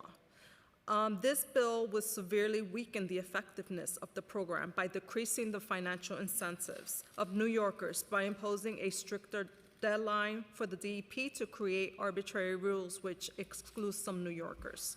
We hope to see mandates for proactive measures to expand and reform the citizen air complaint program to make it more transparent, equitable, accessible for all New Yorkers, namely those in heavily impacted communities, such as the Bronx. And lastly, there are additional recommendations. Please complete your sentence. Pardon? I said, please complete your sentence. Oh, sure. Thank you. I just wanted to say that additional suggestions are included in my testimony at length, which I will submit. Thank you. Thank you. Your time's you. expired. Appreciate your good testimony. Sarah, please state your name for the record and proceed. Oh, I just saw you inside, right? I'm sorry? I just saw you inside. Yes, right? yeah, we Okay, just spoke for a couple of seconds. My glasses don't work that well. Yeah. Good afternoon, Chair Gennaro and members of the Environmental Protection Committee. My name is Wayne Arden. I'm here to testify on behalf of the Sierra Club, which represents nearly 15,000 members in New York City. I'm chair of the Transportation Committee and vice chair of the New York City Executive Committee. We strongly support Intro 291, which if passed will increase idling penalties applicable to trucks and buses. In general, trucks and buses, which are often heavy-duty vehicles, pollute disproportionately more than lighter medium-duty vehicles. We have observed that many drivers do not comply with the existing anti-idling law, and thus to improve compliance, both stiffer penalties and more vigilant enforcement are necessary. We view Intro 291 as a much-needed but still interim measure. On September the 28th, a year ago, the New York City Council voted unanimously in favor of the ZEV for New York City Act, which Mayor Adams signed into law on October the 23rd. This law, Local Law 140, accelerates the city's purchase and use of zero-emission vehicles. Local Law 140 should be thought of New York City's North Star regarding transportation emissions. The best way to reduce the harmful pollution generated by internal combustion engines, whether idling or not idling, is to replace them entirely with zero-emission technologies. In addition, to reduce the pollution generated by idling vehicles, we call upon Governor Hochul to reinstate congestion pricing without delay. Per Bloomberg, New York City suffers from the world's worst congestion. London has implemented congestion pricing, and Transport for London reports that at the end of 2023, roadside NO2 emissions were 65% lower in central London and 45% lower in outer London than in 2016.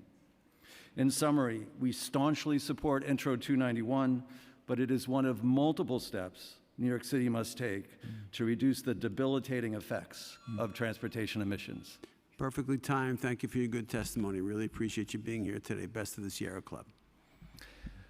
I want to thank the committee and the chair for holding this meeting. I'm Greg Smith-Simon, and I represent the Rise to Resilience Coalition, a campaign of more than 100 groups working on climate resilience policies. The coalition has asked me to make use of this hearing on citizen reporting and the environment to raise the issue of resident reporting of flooding, especially that caused by rainstorms. Because residents frequently use 311 to report flooding from storms, we see several opportunities to streamline reporting, to collect more consistent data on flooding in the city, and to refer residents to appropriate resources to address flooding. Currently, flooding reports on the online 311 system are divided among categories like street flooding versus highway flooding and can't be reported on the 311 app. Sir, you're off topic. This is not a hearing about that. I understand. All right. Thank you. And so, I mean, more than happy to hear your views about the oversight topic or the bills, but I understand. I confess that the group that sent me was somewhat misinformed on the topic, and so I'm sorry to take up the committee's time. oh, but thanks just the same. But out of fairness, I have to keep people on topic. I understand. But appreciate that. Appreciate this panel, and make sure you're and as everyone knows, we want the benefit of your full written testimony so that it can be duly considered. And great to see you, Samara, and Eric, as always, And so thank you all very much. The next panel. I'll take the slips. Is this it?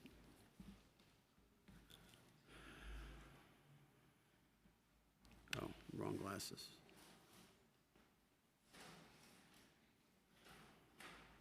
Okay, the next panel will consist of Ryan O'Toole, looks like Walton Halling, Melissa Barber, representing Mechanical Contractors Association of New York, Larry Zogby, representing RDS Delivery, Demos Demopoulos, Local 553 of the Teamsters. Demos and I go back a long time. Kendra Hems. Oh, just, okay. Kendra Hems, the Trucking Association of New York. Patrick Condrew. What is this? Bus for New York City Coalition. Okay, Bus for New York City Coalition and Bus Association of New York. So that is our second panel. Why don't you hold these slips? Put my other glasses on. Okay, we're going to change it up. We're going to go from my right to my left. And so it was really the green that got me. The green caught my eye, so. Thank you. My name is Larry Zogby, president of RDS Same Day Delivery. Thank you for the opportunity to speak regarding New York City Citizen Air Complaint Program. The program definitely impacts our daily operations and small business at hand. In regard to due process, complaints often arrive 6 to 12 months after the alleged violation. Hearings are scheduled another 6 to 12 months later, making defense preparation difficult at best. Our team waits hours on Zoom hearings, losing up to a half a day with no clear process or scheduling a commitment. The background system lacks effective policies, procedures, and it hampers efficiency. Timely issuance of summons is essential for legal proceedings. In regard to access to evidence, summonses often lack critical evidence such as videos or detailed complaints. The lack of transparency hinders our ability to prepare a defense. Evidence should be made available before hearings for fair adjudication. Some of the nuances. We're a last mile delivery. We focus on medical deliveries. I want you to think about specimen, pharmaceuticals, organs, all that require controlled temperature. Drivers face weather-related challenges, cold, heat, rain, snow. Think of safety systems, air conditioner, heat, defrost, often require more than 3 minutes of idling. Public safety must be a priority over rigid time limits. I'm definitely against 291 to increase penalties for idling. Penalties should not be increased until the program's flaws are addressed. I'm definitely in support of 941 and 747.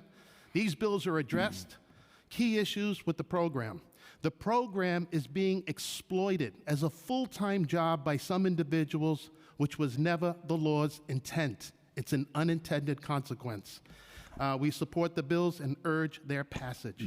The program is flawed, but 941 and 747 offer the solutions. Thank you very much. Thank you for your good testimony. I'm just going to hold up a second.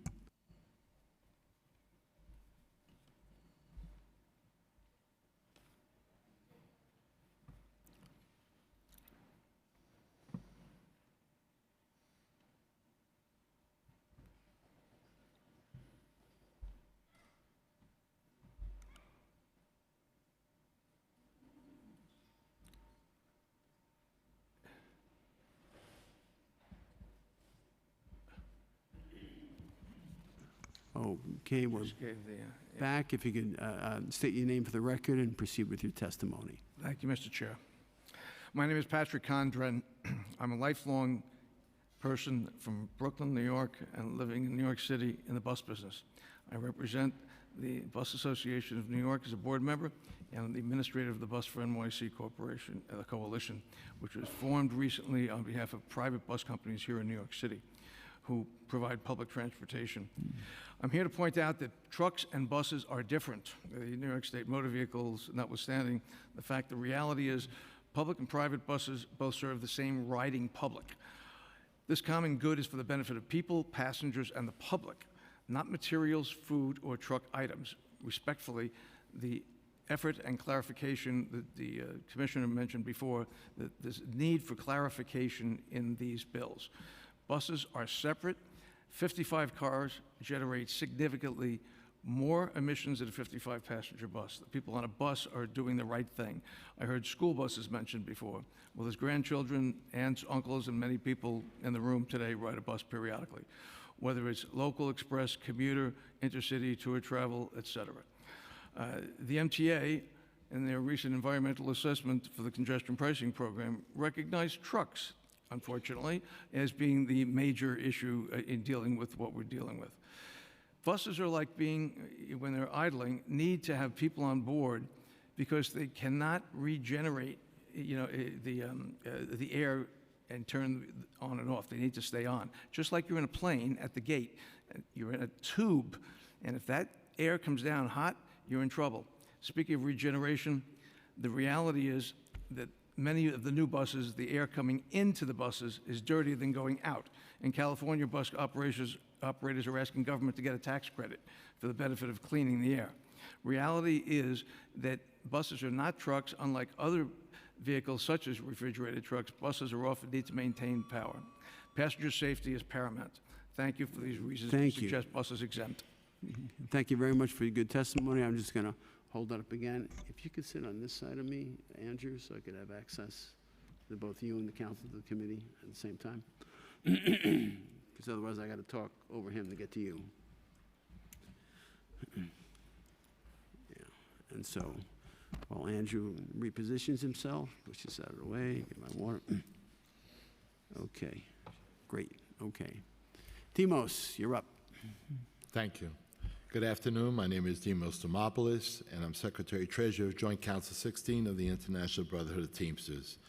Thank you, Chair Gennaro, and the other members of the committee for the opportunity to testify before you this afternoon.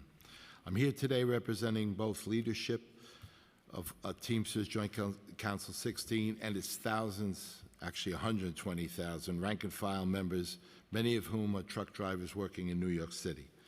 It's on behalf of them that we strongly urge the laws regulating idling engines and citizen complaints be fully reimagined before the committee even considers the law increasing penalties for idling infractions. Having fines jump from 350, and I heard testimony from DEP that it's even going to be higher than that, only serve to further incentivize the outrageous and sometimes illegal behavior of the vigilantes earning thousands to allegedly catch idling drivers. I just want to state also that it's not only the big companies that are getting hit with this, it's also the small companies. And in some cases, even the employee winds up having to pay. These small companies cannot sustain these kinds of fines and operate a business, particularly if they're Teamster employees, to provide the benefits and the wages that their contracts demand. And they're happy to do so, but sometimes they have a rough time. If the goal is idling legislation to encourage business to invest in renewable energies, raising fines does the opposite.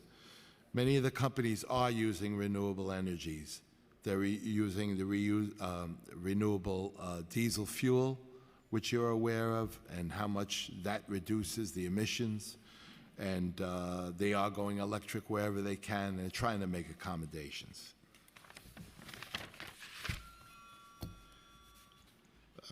Demos, I gotta say, Yeah, your time you is got my expired. testimony. But we Just- you know, we did biofuels together. We did horse We carriages worked very together, well and- together over and the so we years, will- and it's my hope that we continue to do so, my friend. Here, here. I Thank you. appreciate that. Thank you. Okay. Thank you, Demos. Please state your name for the record. And Hi, proceed. my name is Melissa Barber. I am the Assistant Director of the Mechanical Contractors Association of New York. Our members perform heating, air conditioning, refrigeration, and fire sprinkler installation and service work throughout the 5 boroughs of New York City. Most of our contractors are small to medium-sized businesses operating in an already challenging environment.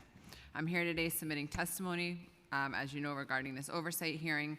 We surveyed our membership of over 400 contractors and to gather data, and our results found a lot of what you heard today. There's significant inconsistencies between contractor experiences, making it clear there's no streamlined, fair, or reasonable process in place for small businesses to contend with these violations. We asked our members, what's the average amount of time it takes from the date of incident to receipt of violation? Answers ranged from a few weeks to 3 months to 6 months to 9 months, absolutely all over the place. We asked, when you receive a violation, can you view the video evidence? This overwhelming response was no. The lack of transparency hinders the ability to prepare a defense.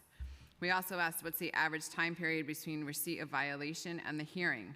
The quickest hearing date was 6 months. The majority was over a year, and the most recently 2 years from the date of the violation. In addition, the procedure for the hearing is difficult and timely, and our members expressed frustration with trying to get call into the hearing, waiting on the phone for all parties to be present, waiting for a callback, and many must decide if disputing the violation is worth the cost of losing a day of work. This lack of timeliness across all facets makes it impossible for a fair legal proceeding to take place. We strongly support efforts for a cleaner environment, but we want to achieve this goal rather than creating a revenue stream disguised as an environmental regulation. So we really respectfully request that the council take immediate steps to address and correct the inequities present with the program. To that extent, Intro 291, we are against, and we support the changes in the other bills. Thank you. Thank you. And if you have written testimony, that, you know, and this goes to all the panel. I mean, one thing you're always looking for in testimony from stakeholders is the extent to which the bills that are on the table accomplish or don't accomplish what you would like to see accomplished, and revisions that you think would be, you know, beneficial. And so that's always the best kind of testimony. I did include that in my last paragraph, but I ran out of time. Okay, to, I understand. so Just it's in make there. sure, you know, that's the, you know, to everyone, you know, yet to testify. It's like, we have the bill, it does this, we want it to do that, or whatever, and that's always the most compelling kind of testimony. But, you know, Thank you. And people are free after they testify to submit, you know, to submit more detailed testimony after the fact. There's a website for that or whatever, and that I'll have the council read into the record or whatever. But thank you for your good testimony. And now I'll ask this gentleman to state his name for the record and proceed. My name is Zach Miller. I am the Director of Metro Region Operations for the Trucking Association of New York. I testify today regarding the Citizens Air Complaint Program and the myriad ways it has gone off the rails. I must start off, though, by saying that we do not condone unnecessary idling. Enforcement is a key tool to be deployed when an operator is doing something they should not be doing. We even agree with much of what the Commissioner said today. However, the key to successful enforcement is not to create a profitable cottage industry, but to permanently and positively change behavior. This program excels in the former and fails in the latter. Of immediate concern is the lack of due process. On average, complaints arrive 9 months after the violation was issued, and the hearing is scheduled 9 months after that. This severely impacts fleets and drivers' ability to prepare a defense. By that time, the driver may no longer be with the company, may not be able to recall the events of the day, or the customer that was being serviced may no longer be in operation. Another significant impediment to due process is a lack of access to evidence needed for a thorough defense. Videos or specific details of the complaint are often absent from the summons. Respondents must ask for videos in advance of the hearing. Sometimes that request is granted, sometimes it is not. When it is granted, the video link is only active for 3 days.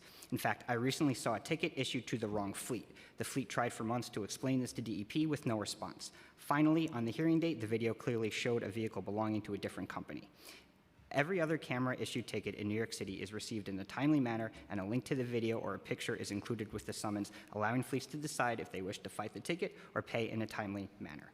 Speaking of which, in every other enforcement program, from parking tickets, camera tickets, weigh-in-motion tickets, there is a built-in mechanism to transfer liability, which does not exist here. This is especially burdensome on rental and leasing companies, as well as fleets utilizing independent contractors. This prevents summonses going to the liable party, which paints them as repeat violators, even though they are not operating the equipment. In each one of the points raised, from due process to access of evidence to transfer liability, it makes this program purely punitive while limiting the ability to, and Thank you. the rest Thank is you. written. And I will point out, because a lot of people are bringing this up, my bill would mandate that people who are being accused get to see all the evidence. I think that's only. And we support 941 and 747. Okay, yeah, thank you. And so, sir, if you can state your name for the record and proceed. Good afternoon. My name is Ryan O'Toole, and I'm the Vice President of Walton Hauling. We're a truck rental house for the film and TV industry. As such, a few aspects of the city's current idling violation program have proven problematic for us, and we're hoping to see some positive reforms. First, the drivers on our vehicles don't work for us. They work for the film and TV productions that rent our trucks. Since we receive idling summons anywhere from 6 months to over a year after they happen, sometimes the productions at that point are shut down, and we have no way to bill them back to the customer.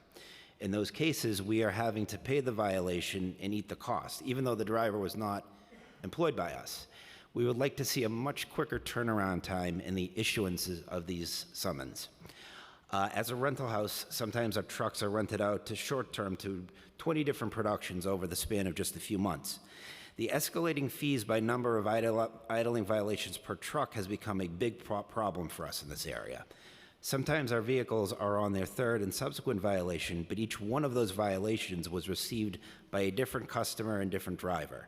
In those situations, the customer understandably is willing to pay the $350 fine, but not willing to pay the escalated $600 fine for the prior violations that other customers received. For this reason, a transfer of liability program would be a very welcome development so that our customers are not penalized for other customers' infractions.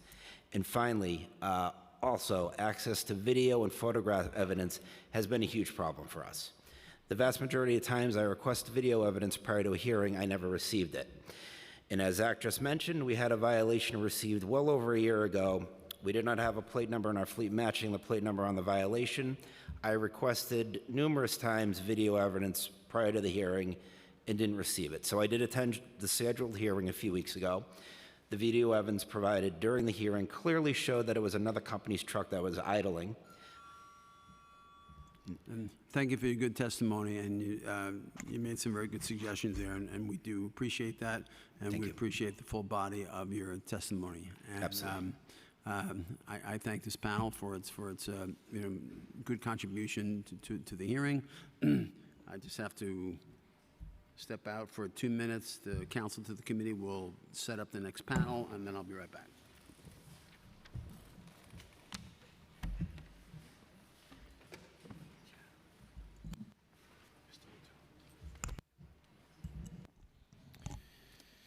Okay, the next panel will be Eileen Spinner, Robin Warren, Hayden Brockett, Patrick Schwell, and Michael Streeter.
Okay, we're back.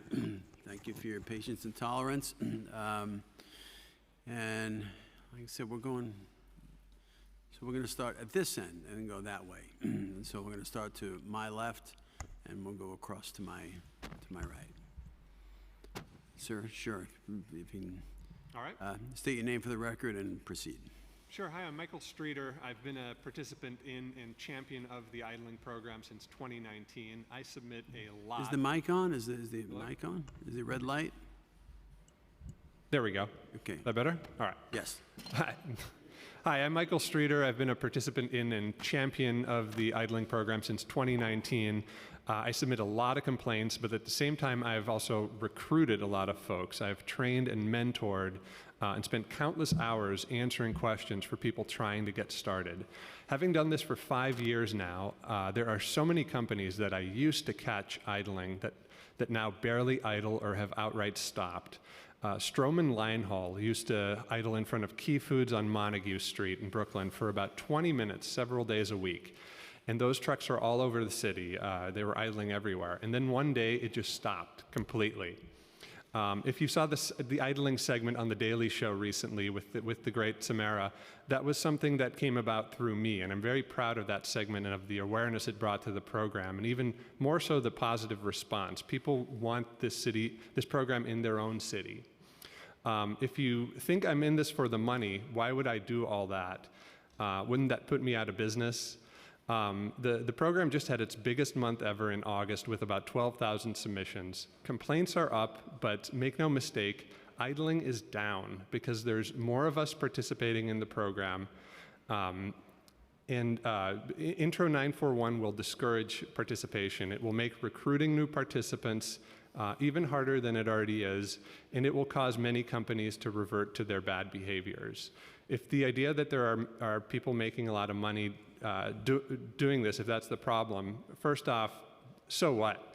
But more importantly, that is a symptom of the way the program is currently set up, to where you've got mostly savants with postgraduate degrees submitting the majority of the complaints. So to fix that, don't pass Intro 941, instead pass Intro 5, make it less complicated, more accessible. Thank you for your good. Thank you. Thank you for your good testimony. Appreciate your service to the reduction of air pollution in New York City. Please state your name for the record. And Good afternoon. My name is Dr. Patrick Schnell. As a pediatrician and participant in the Citizens Air Complaint Program, I support Intro 5 and 291, but I strongly oppose 941 because 941 is a compilation of proposals that are diametrically opposed to protecting the environment and consequently human health. First, this bill would significantly extend the time school buses are allowed to idle throughout the city. Specifically, school buses will be able to idle for 18 minutes at certain temperatures with no penalties at all. It is truly remarkable that in the age of impending climate collapse, we're debating a proposal to increase rather than to limit idling. It is also remarkable that the detrimental effect on the health and well-being of school children does not seem to have any relevance whatsoever to whoever authored this proposal. Children are clearly going to be harmed by this bill. Second, Intro 941 would encourage more idling by giving a discount to companies that install so-called anti-idling technology.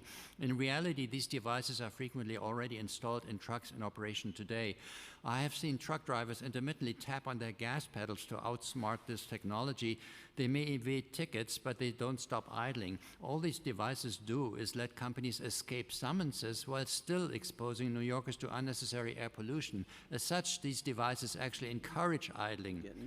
If Intro 941 passes, drivers and companies will quickly learn that they are now free to idle as much as they want without having to fear any enforcement. Intro 941 will therefore cause more pollution, not less.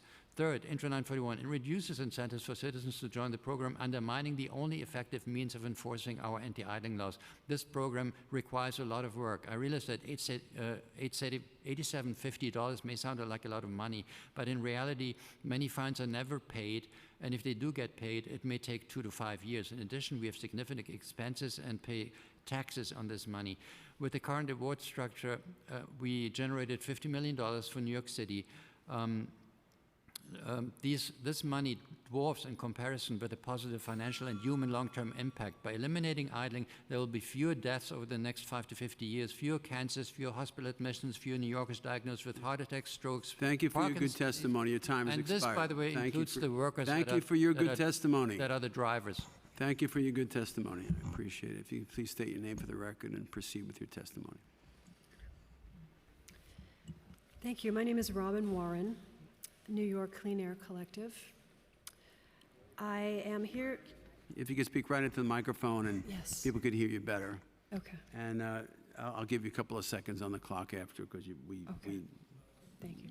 Yeah, just reset it. Fine. Okay. Thank you. Thank you very much. My name is Robin Warren, New York Clean Air Collective, also a fellow with Terradu Climate School. I'm here today to help dispel a misconception about who participates in the Citizens Air Complaint Program and about who will be most profoundly impacted if the program is diminished, as it certainly will be if Intro 941 passes. Mine is one of many families for whom the Citizens Air Complaint Program has become a lifeline. We are a family of 4 who live in a 1-bedroom apartment in this city. We are part of the sandwich generation, caring for children and looking after seniors. This is my family, and this is why I participate in the Citizens Air Complaint Program. Our youngest daughter was 4 when she was diagnosed with acute respiratory distress syndrome, feeling angry and helpless about the air pollution in our neighborhood. We read about the Citizens Air Complaint Program in the New York Times and decided there was something my husband and I could do. The very next day, my highly educated and principled husband, a brown man in his 50s with a pronounced Bengali accent, hit the streets with a cell phone camera at the ready and a photo of our 4-year-old daughter.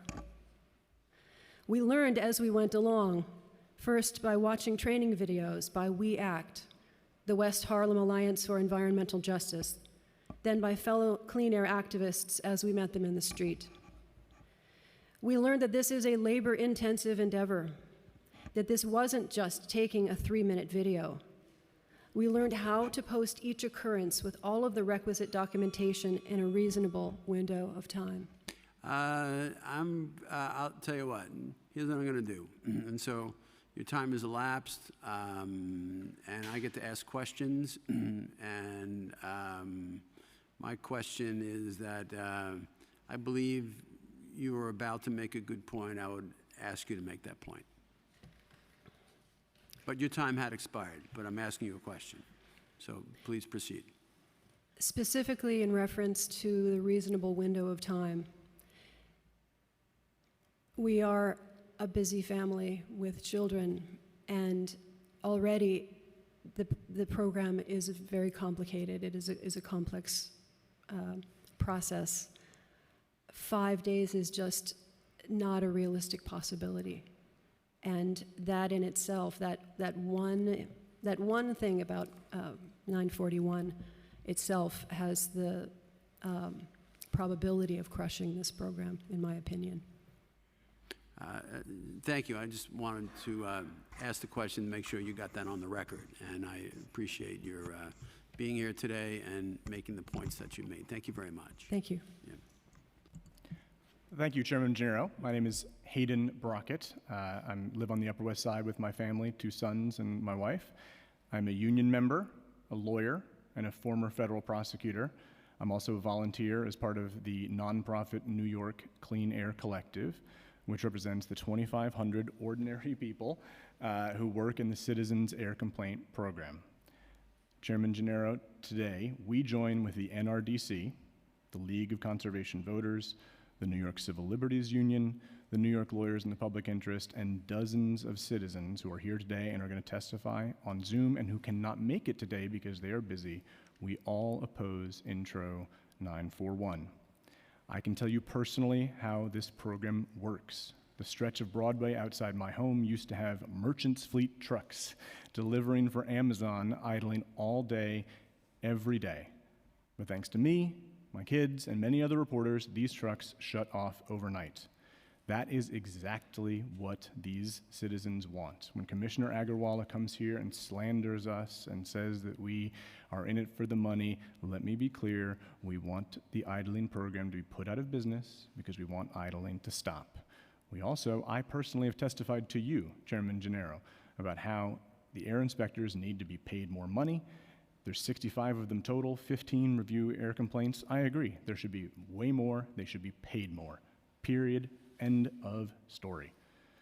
Unfortunately, I'm a former federal prosecutor, and in my 30 seconds remaining, I'll tell you that the DEP cannot be trusted to enforce the code, the speech code that they have asked for and that you currently have in Intro 941. Why? I'll tell you. Of the 5 people, he was wrong before, he said 4, there were 5 that they have prosecuted, judges at oath have tossed those false statement allegations, finding them completely untrue. Why? Because those people made mistakes. If 941 goes forward, people will have chilled participation because they will be prosecuted for making mistakes. That is not how it works in America. And I only mention that because we want to do the right thing. Your time has expired. Thank you. I want to ask you. I want to ask you to finish your point, to put it on the record. Thank you.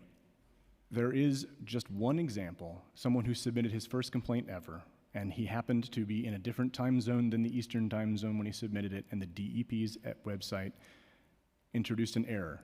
He told the DEP about it, and they charged him with making a false statement when it was obviously a misstatement. I cannot believe I even have to tell you this, Chairman Gennaro. An oath hearing officer heard it and tossed that charge immediately, but it spent thousands of dollars and man hours and stress for him to have to do something to fix that the DEP had done itself. I bring that up because it is relevant to 941. Right now, 941 as written will make the DEP commissioner, judge, jury, and executioner with no oversight from this council and no oversight from a judicial officer. That is not how we need to do things in America.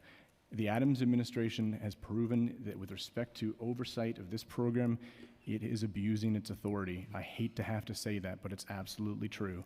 And I'd be willing to work with you more about the specifics. I have tried to meet with with Commissioner Agarwala about that. He told me to my face that he's not going to put any positive changes into this program unless and until he gets a code of conduct, which is opposed by the New York Civil Liberties Union, because that's not how the First Amendment works. We get a right to petition the government for redress of wrongs and that's guaranteed in the First Amendment. If there are bad actors, if there are unkind things that are said, that shouldn't happen. It should not happen. But the answer is not a speech code. Thank you so much for your time. Thank you. Thank you.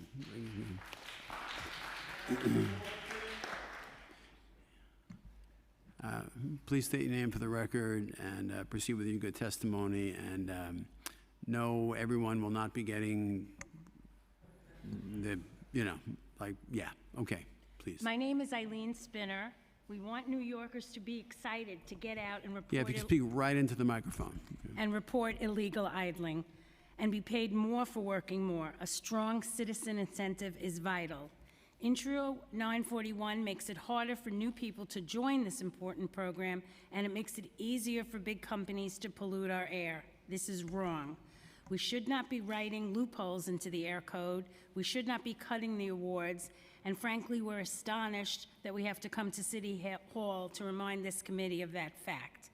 My dear friend Samara Swanston wanted the committee to know something else that she didn't get a chance to say, and this is her quote: "The issue of air pollution is very personal to me because I have lost multiple family members to asthma.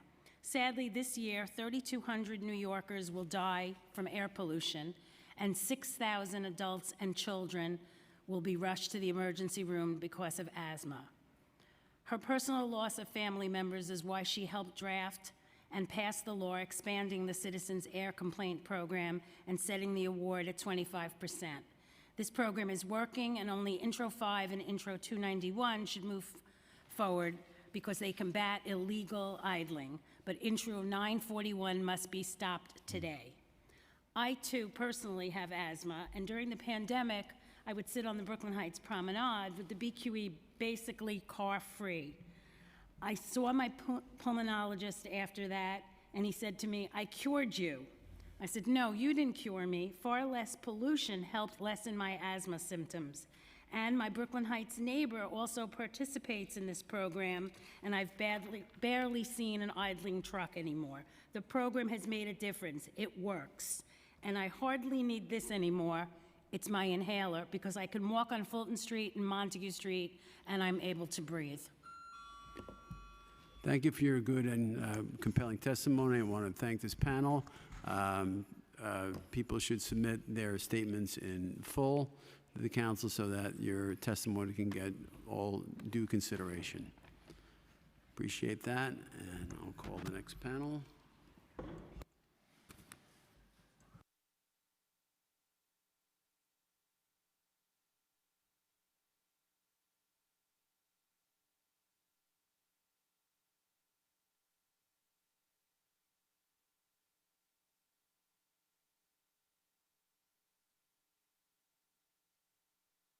Okay, the next panel, Patrick Hyland of the Metro Truck Association, April MacGyver, the Plumbing Foundation of New York, and, my old friend Felice Farber of the Subcontractors Trade Association,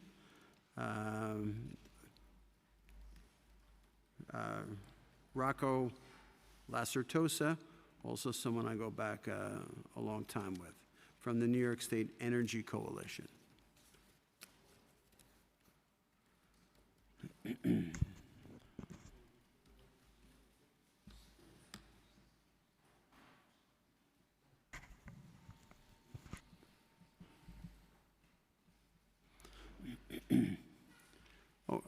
Okay, now we're going to go from the Brooklyn Bridge side towards the Hudson River. That's how we're gonna do it.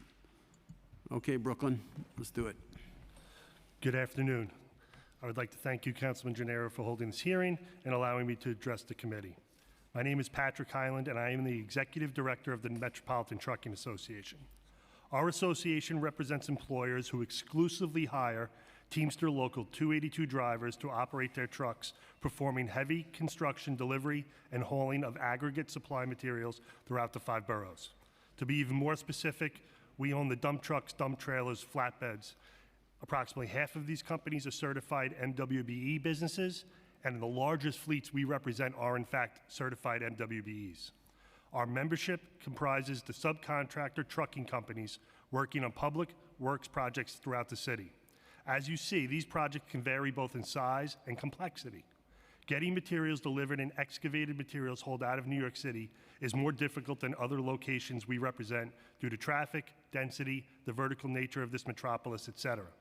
These are the type of conditions that occasionally require the need for the trucks to be held in line outside the construction site before entering and departing. Legislators that preceded you in the council thought it would be appropriate for Teamster 282 drivers to operate these vehicles to constantly turn them on and off outside these sites. I can assure you that is not the way these $250,000 vehicles are meant to be operated. On the contrary, these vehicles need to warm up for a few minutes per time when restarted before being put into gear. These trucks are also BIC certified, which means they are certified clean idle vehicles. I will submit my written. I'm just going to get to a few bullet points here. Sure. We appreciate you taking this up in the bill and addressing the program. A few things we'd like to see in it. A certified clean idle exemption program similar to the state of California, which is about a 10-minute program. We believe the time should be extended, similar to more of a 5-minute time at minimum, like other municipalities. Also, we'd like to see a potential loading or delivering exemption like other municipalities have when these trucks are working outside a construction site. Thank you. Your time's expired. I appreciate your good testimony, and you made points that we want to consider. No, you taking notes on the testimony? Okay, he's taking notes. It's good. And so, thank you very much for your testimony. Please state your name for the record and proceed with your testimony. Hello, Chairman. My name is April McIver. I'm the Executive Director of the Plumbing Foundation of the City of New York, representing New York City licensed master plumbers, as well as engineers, manufacturers, and supply houses. We do support efforts to mitigate emissions into the environment, but we do have concerns with the Citizen Air Complaint Program. I heard you loud and clear about addressing the actual introductions that are on here, so I will say that first. We are here to support Intro 747 as well as 941 as good first steps towards reforming this program, as well as oppose 291 until the program is reformed. I'd like to highlight a couple of concerns that a lot of my colleagues have addressed today, especially the due process concern in terms of the timeline. We surveyed our contractors. I've had a lot of calls over the last 2 years regarding the different timelines when they received the complaint from the date of observation, when their hearing is, and the lack of having a link to the evidence to prepare a proper defense, and that's a huge concern for our members. In addition, I just wanted to highlight, I heard the term arbitrary tossed around earlier, and I think, looking at the time, the 3-minute and the 1-minute time, I don't really know the good reason behind that, because our state has a 5-minute idling law. I think that's an area that should be considered by the council as well. And then lastly, health and safety concerns. I think DEP actually did a pretty good job highlighting the concerns regarding harassment in terms of the citizens that are engaged in the program. But I'd like to highlight that OSHA has requirements on employers to protect workers from something called cold stress, and they also have requirement employers to prevent heat-related illnesses, and I think these need to be considered. Thank you. Thank you very much for your testimony, and best regards to the Plumbing Foundation. Felice Farber. Thank you. Good afternoon, Chair Gennaro. I'm Felice Farber, Executive Director of the Subcontractors Trade Association. STA represents 350 union specialty trade contractors, and I'd like to highlight that a number of our members are small mechanical, electrical, and plumbing contractors, and they're reporting receiving violations, oftentimes while waiting to make deliveries at job sites. Our primary concern with the Citizens Air Complaint Program is the lack of due process that's been mentioned. 6 to 12 months to get the summons, and 18 to 24 months to actually get a hearing. So we urge the council to require timely issuance of summonses and timely hearings to ensure fair proceedings. In addition, as mentioned, we're very concerned about the lack of access to evidence. Oftentimes they don't get the video or specific details in advance, and it makes it very difficult to present defense or to follow up. So we strongly recommend the council mandate the availability of evidence well before hearings to facilitate a fair and efficient adjudication process. Again, as mentioned, we're very concerned about vehicle operator safety, on the temperature requirements of OSHA and efforts on the state legislature to pass a temperature control act as well. So public and driver safety must remain a top priority, and we ask that these be considered. Green vehicles was mentioned as well, and something that we support. We believe penalties should be adjusted based on the type of truck, with reduced penalties for cleaner, more efficient vehicles, such as clean idle vehicles, trucks equipped with regeneration systems. We've also had members complain about getting ticket violations for trucks that had automatic shut-off features as well. So in conclusion, while the Citizen Air Complaint Program aims to address air quality concerns, it currently does so in a manner that undermines due process, lacks transparency, and unfairly penalizes certain parties. Intro 941 and 747 address some of the issues I raised, but do not go far enough. We believe that with thoughtful reforms, the program can better achieve its environmental goals without unduly burdening the trucking industry. Thank you. Thank you, Felice. Good to see you. Okay. Good seeing you too, sir. Yeah, you bet. Oh, Rocco. Yes, please, I know your name, not everyone does. Thank you. So, yeah. Good afternoon, Chair Gennaro and members of the Committee on Environmental Protection. My name is Rocco J. Lacertosa. I serve as the CEO of the New York State Energy Coalition, NYSEC. Our association has long served as an advocate for the oil heating industry, ensuring that the policies, regulations, and issues that affect our members and their customers are addressed with urgency and foresight. I'm here to discuss the serious concerns NYSEC has with the Citizens Air Complaint Program and its impact on our members who provide essential services to New York City. The program has unfortunately become a source of frustration and financial burden for our members. NYSEC represents businesses that provide vital services, including heating of critical city infrastructure such as police departments, fire stations, and NYCHA campuses. These are services that are essential to the safety and well-being of New Yorkers, especially during the colder months when reliable heat is essential. The main issue with the program is the lack of due process. Our members often receive complaints months after the alleged idling violation occurred, making it extremely difficult to respond and prepare an adequate defense. The drawn-out process places an undue burden on businesses that are simply trying to operate within the law. Timely issuances of summons is not just a matter of fairness, it is essential for ensuring the businesses have a chance to defend themselves properly. It is important to recognize that our industry has long been committed to reducing emissions independently of this program. NYSEC was instrumental in the adoption of BioHeat, making New York City the first city in the nation to mandate cleaner, renewable heating oil.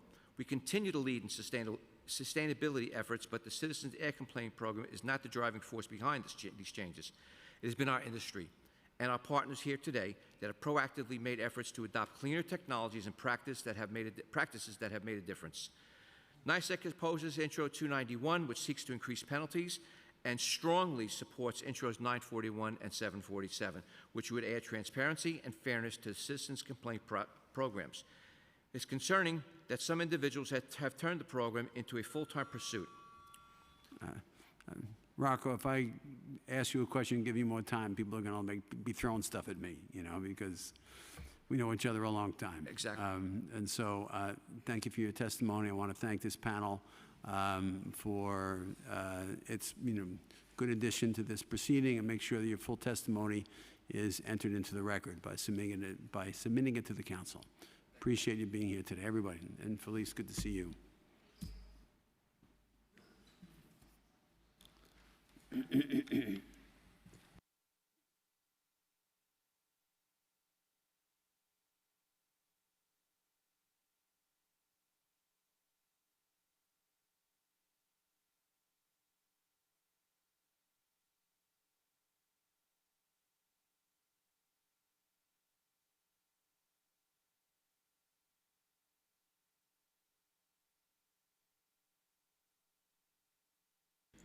Okay, the next panel, Eric Eisenberg,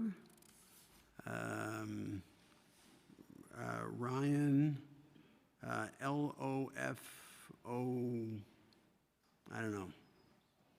Yeah. Lafam? I'm not sure.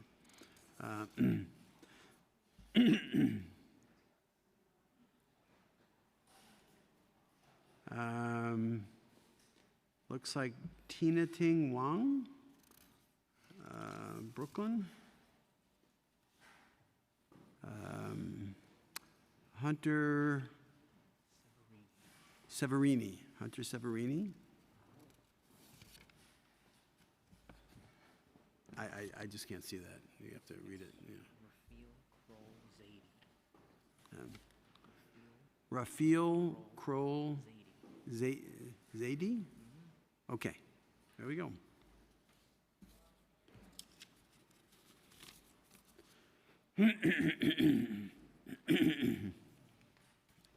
Change, oh yeah.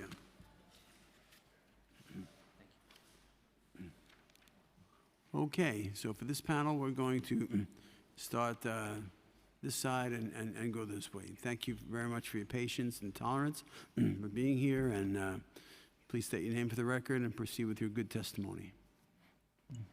Thank you. My name is Ting Ting Wong. I am a proud resident of Bed-Stuy in Brooklyn. I'm a substitute teacher and tutor, and I'm opposed to Intro 941 and 747. I live near a lot of schools, and emissions from idling make the air near many of these schools so atrocious I often find myself holding my breath when I walk or bike past. I have never filed an idling complaint, but I learned about the Citizens Air Complaint Program recently in the same moment I learned about this new legislation.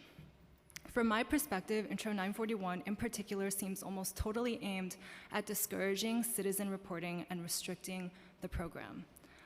I'm particularly concerned about the 15-minute grace period for school buses.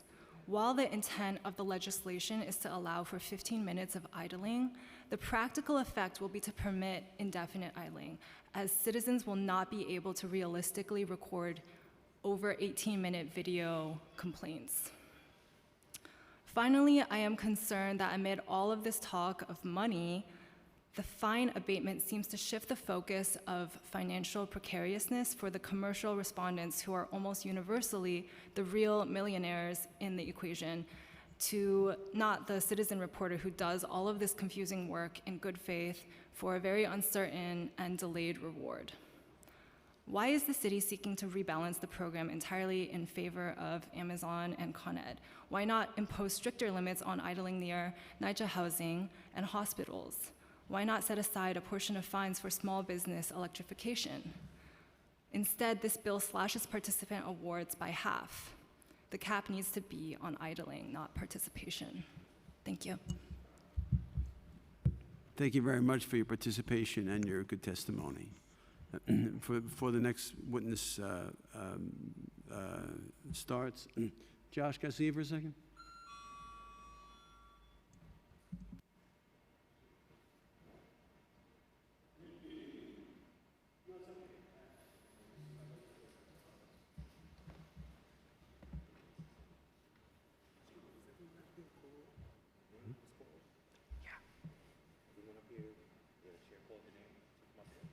Fang Wu, right? Yeah. He called, yeah. Yeah, we butchered his name, but I think it was him. Yeah. You might as well, right? Oh. Someone extra?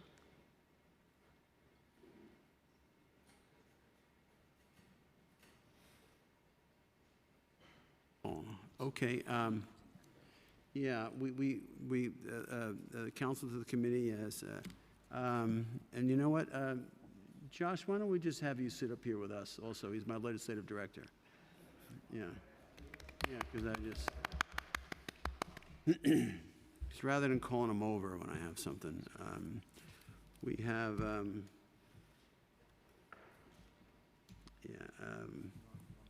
so there should only be 5 people at the panel, so whoever we didn't call has to wait their turn. Okay. Speak up a little bit. People are having. Oh, okay. I'm just saying that we called 5. What were the names? Oh, yeah. So we're going to go over the names to see, who's who. Yeah. Okay, the 5 names that were called are Eric Eisenberg, Ryan Lafam. Oh, Loki? Okay, they said sorry. Wan Fong. Okay. Oh, okay. Thank you. All right. We'll get to you. Yeah. We'll get to you. Sorry about that. Okay, now we can continue. Thank you for being here, sir. Please state your name for the record and proceed. Eric Eisenberg. The Citizen Air Complaint Program involved smart, if perhaps slow, choices by the City Council, putting us on a path towards cleaner, healthier air and reduced climate change. In the 70s, City Council banned idling and allowed members of the public to report it. Yet there was little enforcement, and so this wise law had little effect on cleaning our air. In 2009, Local Law 4, co-sponsored by Tish James, John Liu, Gail Brewer, and James Gennaro, allowed idling enforcement by more city agencies and expanded citizen enforcement to trucks, as defined by the VTL, which was also smart. Chair Gennaro said, with young children especially susceptible to air pollution, it's important that we take measures to address the problem. This legislation is a breath of fresh air for our school children. Indeed, we must take measures to address the problem and let children breathe clean air. Yet, the public still didn't know about their ability and duty to clean the city's air. Finally, in 2018, Helen Rosenthal's Local Law 58 lit the fuse that finally brought real enforcement, real clean air for our children. The minimum idling penalty went upwards. It guaranteed members of the public a fair 25% share of idling summonses based on their evidence and required the DEP to publish information online. Empowered with knowledge and the promise of a fair reward, citizens took up the call. Some corporations have already gotten the message and virtually stopped their illegal idling. To borrow a phrase, we are not going back. Intro 941 would stifle public speech contrary to the First Amendment. Just ask the New York Civil Liberties Union about this bill.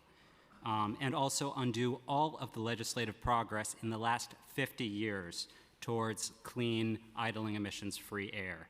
On the other hand, Intros 5 and 291 do great things. They reverse the Adams administration's discriminatory practice of refusing to accept complaints in foreign languages.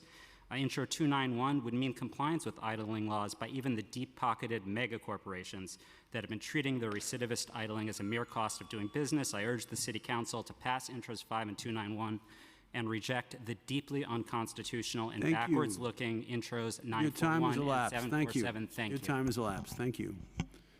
Please state your name for the record and proceed. Good afternoon. Oh, your mic's not on. Is it on now? Yes. All right. Good afternoon. My name is Ryan Loki. I'm here today to offer testimony regarding Intro 941. As you have likely noticed, I am wearing an Amazon delivery vest. I am not speaking on behalf of Amazon, but I am speaking as an Amazon delivery driver who spends most of his day in environmental justice neighborhoods. I also live in one. I applaud the committee for seeking out ideas on how to provide violators the opportunity to reduce their fines in return for reducing pollution going forward. However, the committee has proposed a solution that will not work in reality. Many companies have already installed shutoff and idle limiters. I know Amazon has on many of their vans and their large 18-wheel trucks. These shutoffs, however, are commonly set for 2.5 minutes. Us drivers know this. Most drivers will simply turn the vehicle off and then immediately turn it back on when the idle limiter kicks in. This avoids a violation, but does almost nothing to stop the pollution. I have dozens of videos of these shutoffs and restarts and will happily make them available to any member who would like to view them. Further, it is unrealistic to expect DEP to oversee the installation and upkeep of the devices. DEP clearly does not have the manpower or funding to take on any more administrative tasks at this point. Further, DEP claims they don't want full-time citizen enforcers, but for some reason wants citizen enforcers to submit faster than a DEP enforcement agent. It makes no sense. As I believe the DEP officials testified to, an inspector has 9 days to submit their complaint. This bill would only provide 5 days to citizen enforcers. How is that fair on any level? I have a demanding full-time job. My hours can vary considerably. Between Thanksgiving and Christmas, I may not be able to submit until after the holiday season ends. That could be up to 6 weeks later. Perhaps a reasonable compromise is an order on the time frame, but it is unreasonable to expect full-time responsiveness from non-full-time participants. I respectfully ask the committee to vote down this bill and instead get to work on a fair bill that works for everybody: DEP, employers, participants, and the environmental justice neighborhoods. Thank you. Thank you very much for your testimony. Appreciate you being here today. Sir, please state your name and proceed with your testimony. My name is Rafael Krolzetti. I'm a journalist and a participant in the CACP. As a result of my own participation, I've seen in my neighborhood waste carting trucks that line up next to PS 307 actually waiting their turn before turning on the engines. And contrary to what Commissioner Agarwal suggests, this pays dividends in other neighborhoods. Drivers don't have low jacks that allow them to idle only in EJCs. My most rewarding experience so far has come from mentoring new participants. I volunteered last year to train new participants through a nonprofit in Hunts Point. The difference from one year to the next was striking. The polluted street grid there has lit up with summonses. The gatekeeping that has kept this program from EJCs is not due to other citizens. We are the ones who do the outreach. At the same time, it has been immensely frustrating to try to explain the city's unnecessarily convoluted management of this program to these new participants. Intro 941 proposes not only to increase these complications by giving DEP broad power to rewrite the program whenever it sees fit, but also to ban participants from engaging in protected speech simply because they are, and I quote, unfamiliar with those rules or protest them in principle. For example, by being so bold as to submit a truck with Florida plates. I have experienced firsthand this taste of the future. I was one of the administration's 5 so-called false statement summonses over everyday submission errors. This has resulted in a year and a half of oath proceedings, thousands of dollars in legal fees, and a series of no-shows and, ironically, false statements by DEP employees. These summonses, if I may be plain, were meant to chill participation and create pretext for this bill's speech code. Or are we to believe that there was a hodgepodge of fraud in this program exactly in February 2023 and that now, maybe 140,000 complaints later, crickets? There was never, Chair, an issue with citizen misconduct. The executive branch has shown itself to be unworthy of the increased powers that Council would hand them through 941 and 747. This all-powerful Your time has elapsed, but I want to ask you to finish your thought. Thank you, Chair. An all-powerful speech tribunal for the Adams administration would be a bizarre intervention. Thank you. Thank you very much for your compelling testimony. Please state your name for the record and proceed. Hello, my name is Hunter Severini, and I'm a resident of Lower Manhattan that has reported thousands of air code violations all over the 5 boroughs. I'm here to voice my strong support for Intro 5 and Intro 291, as well as my strong opposition to Intro 747 and Intro 941. Intro 5 will open up the Citizens Air Complaint Program to the quarter of New York City residents that are not English proficient. This requirement to provide government services in other languages is widely acknowledged by the city and I believe deserves to be extended here. Intro 291 is another outstanding bill that should be scheduled for a vote as soon as possible. Considering the limited number of citizen reporters, increasing idling penalties is the only way to further reduce air pollution. The current system has been effective, but illegal idling remains a persistent and widespread problem. As much as these bills would each improve our collective environment, there are 2 others that pose the potential to cause lasting and irreversible harm. Intro 747 seeks to impose an unconstitutional and unnecessary code of conduct against citizens, much like its sister bill, Intro 941. Both bills mention a reasonable opportunity to be heard in regard to disqualifying citizens from serving complaints. In practice, this can mean an on-paper hearing, as mentioned by Olga Statz, former Deputy Commissioner and General Counsel at Oath, in an internal email that became public as part of a court filing. On-paper hearings do not allow the accused to be heard or to cross-examine witnesses. I have an active lawsuit against DEP and Oath challenging this practice. I also have another active lawsuit challenging DEP's abuse of 24-112 charges against citizen reporters for allegedly making false and misleading statements that has been transferred to the Appellate Division, 1st Department for disposition. Metadata on Intro 941 shows the author is Lisa Alley, a lawyer at DEP who has been involved with these charges against citizens. I believe that introducing legislation authored at least in part by DEP violates the intended separation of powers between the legislative and executive branches of government. Aside from my thoughts on these bills, there are real and lasting issues with the DEP that I've shared with numerous members of the council and would like to see addressed at some point. So, would I have a moment to finish that? Your time has elapsed, but I will allow you to complete. I'm posing a question to you to ask you to complete your thought, not your full statement, but your thought. Yeah, very quickly. So yeah, specifically, Chairman Gennaro, I'd just like to implore you to give more consideration to some of these concerns that have been expressed to your staff. I've had a meeting with Josh, I've met with Henry, and I found them very easy to talk to. And the 3 main issues that I have with DEP that I did not see in any of these legislation are that they don't maintain a database of past violations, which causes them to not cite past offenses when issuing many of their violations. Number 2, that they routinely block citizens from self-prosecuting idling complaints, which have not been finalized with them within 45 days as the law requires. As you saw earlier in their presentation, in 2024, the DEP's processing time is 113 days. So if you look at the almost non-existent number of self-prosecutions, it's clear the DEP is illegally blocking citizens from pursuing complaints over 45 days old. And number three, that DEP almost exclusively uses the anonymous email address nycidling@depny.nyc.gov to communicate with citizens. It is highly unlikely that any of this will change, barring some sort of further legislative mandate from the council. Thank you. Thank you for your testimony. I want to thank this panel for your compelling testimony, and we're going to call the next panel. And once again, man of a certain age, I have to take a break for 2 minutes, and then when I get back, the panel will be impaneled. I ask the council to the committee to impanel the next panel or bring the witnesses forward.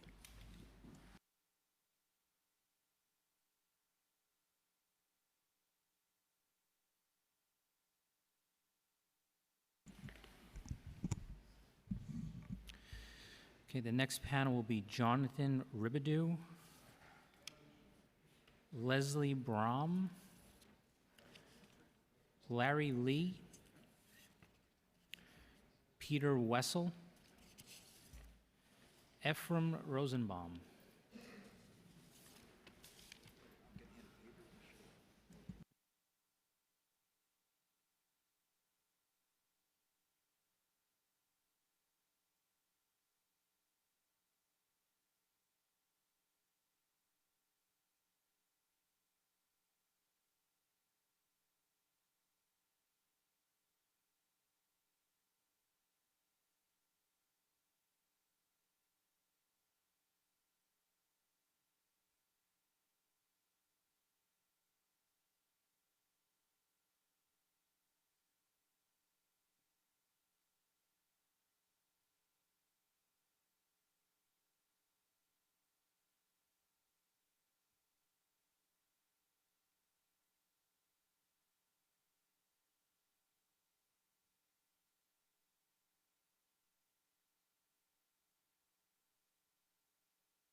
Okay, so we're going to go, right, we're going to go from this way to that way. Okay, so you're up, my friend. State your name for the record. Make sure you talk right into the microphone on, and proceed. Thank you, Mr. Chairman. My name is Jonathan Robidoux. I'm a member of the clerical union UCATS 3882, and I've been a participant in the Citizens Air Complaint Program since 2020.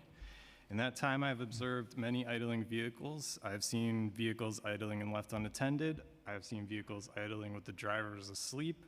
I've seen vehicles idling with the driver charging their phone and watching a movie. One time I saw a vehicle left unattended and idling on 3rd Street for over an hour straight.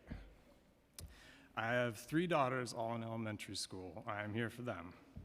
Whenever the city issues a sufficiently severe air quality alert, they aren't permitted outside for recess. My children have already missed months and months of recess in their short lives because of the state of the world. Kids these days have a lot to be afraid of, even the air. Sometimes I wonder if I've been foolish or selfish to bring them into this world such as it is. What kind of world am I going to leave for my children? Are we going to leave to our children? The AIR program gives me a chance to fight for a cleaner world for them. I owe them that. The AIR program is making a difference. Imperial bag and paper trucks always used to idle outside my office. I submitted idling complaints against them, and now they never do. Across the whole city, complaints against Imperial bag and paper in 2024 are only a fraction of what they were in prior years. Their trucks are still there, but they no longer idle. That's just one example. Intro 941 aims to stifle the promise of cleaner air that the AIR program brings. It will help make the egregious idling behavior that I observe every day more prevalent and poison our air, hurting our children and their future. Intros 5 and 291 will help limit this. Please do the right thing and oppose Intro 941 and support Intros 5 and 291. I promise you that my children will remember what choice you make. Thank you for your compelling testimony. I appreciate you being here and your patience and waiting so long to give your testimony. Thank you, sir. Please state your name and proceed. Yes. Go get right up close to the microphone. Just pull it towards yourself. Can you hear me? Yeah, it moves. Okay. It'll slide along the table. Yeah, okay. Good afternoon, Chair and the Environmental Committee and staff. My name's Leslie Brom, and I live on the Upper East Side. When I arrived in the city and I noticed all the idling, at first I would politely ask some of the drivers if they were standing outside their vehicle, could they turn off their engines? I was told they couldn't, that the battery might die. I was told they couldn't because they had to leave the engine running. They were trained that way. Some people have told me they were trained to leave their engines running. I was told to mind my own business. I was asked if there was something better for me to do, and all much nastier comments. And so I decided to start filming what I saw because the polite way was not getting me anywhere. And then I became a citizen complaint, a participant in the citizen complaint program, and I'm a newcomer to it. And I think this program is the most effective way of getting these professionally operated trucks and buses to stop idling. I ask you, please do not weaken the DEP Citizens Complaint Program by reducing incentives, penalizing mistakes, or giving more exemptions to companies. I urge you to vote no on intros 941 and 747. I applaud the work of this committee and your statement of holding the city accountable to its stated emissions goals, which is to reduce greenhouse gas emissions by 80% by 2050. In order to do that, you need to vote yes on Intro 291 to increase the penalties for idling infractions by buses and trucks, and to uphold and enforce the environmentally friendly policies. Also vote yes on Intro 5, which will end the Adams administration's discriminatory policy of refusing access to the citizen complaint program to the 25% of the tone speaking. Thank you. Your time has elapsed. I just feel compelled to tell folks, most people would know this, but the bills were written, now they're being heard, and now is when all the push and shove happens in terms of what do we do with this one? Do we do it? How do we do it? And whatever. And so, to use an analogy, we have sort of like, clay that's kind of like on the potter's wheel, so to speak. And so, and the purpose of this hearing is to figure out how we can make the bills better, how we can, so there's a whole collaborative process that's going to, commence now. So when people talk about vote for this one and don't vote for this one, I know that means you support one and not the other, but it is always the case that bills, once they're introduced,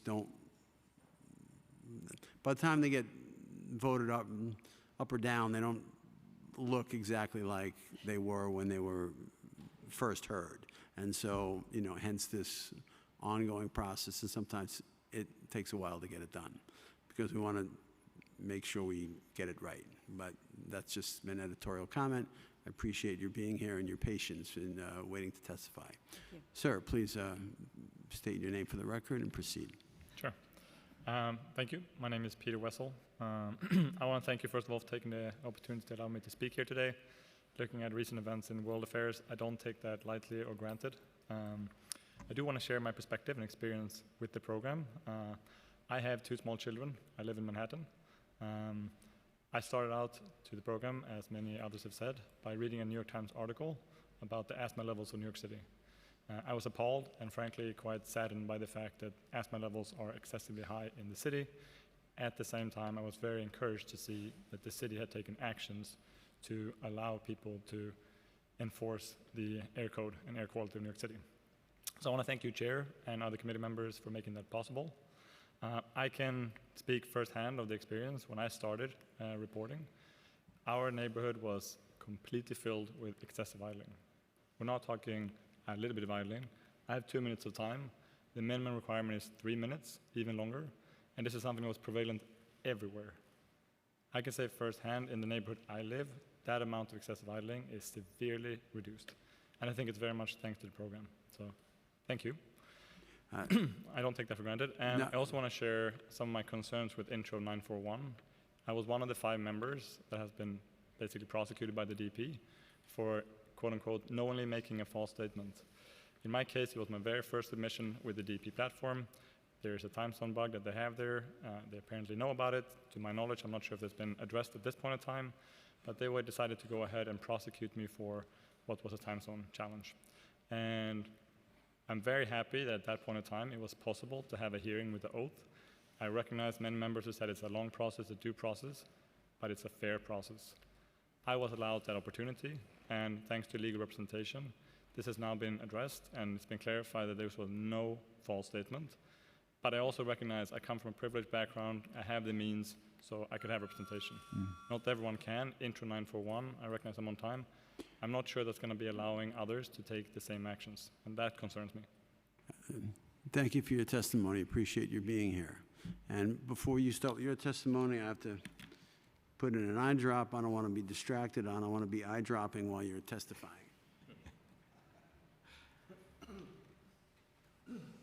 Oh, that's good. Okay. Thank you. Hang on, let me just. Now, this hanky is only used for eye dabbing, okay? I don't multitask my handkerchiefs, you know?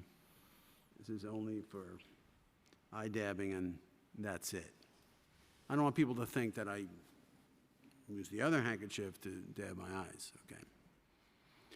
Now that's on the record for all time. Okay, yeah, great, okay. Let me put on my proper glasses.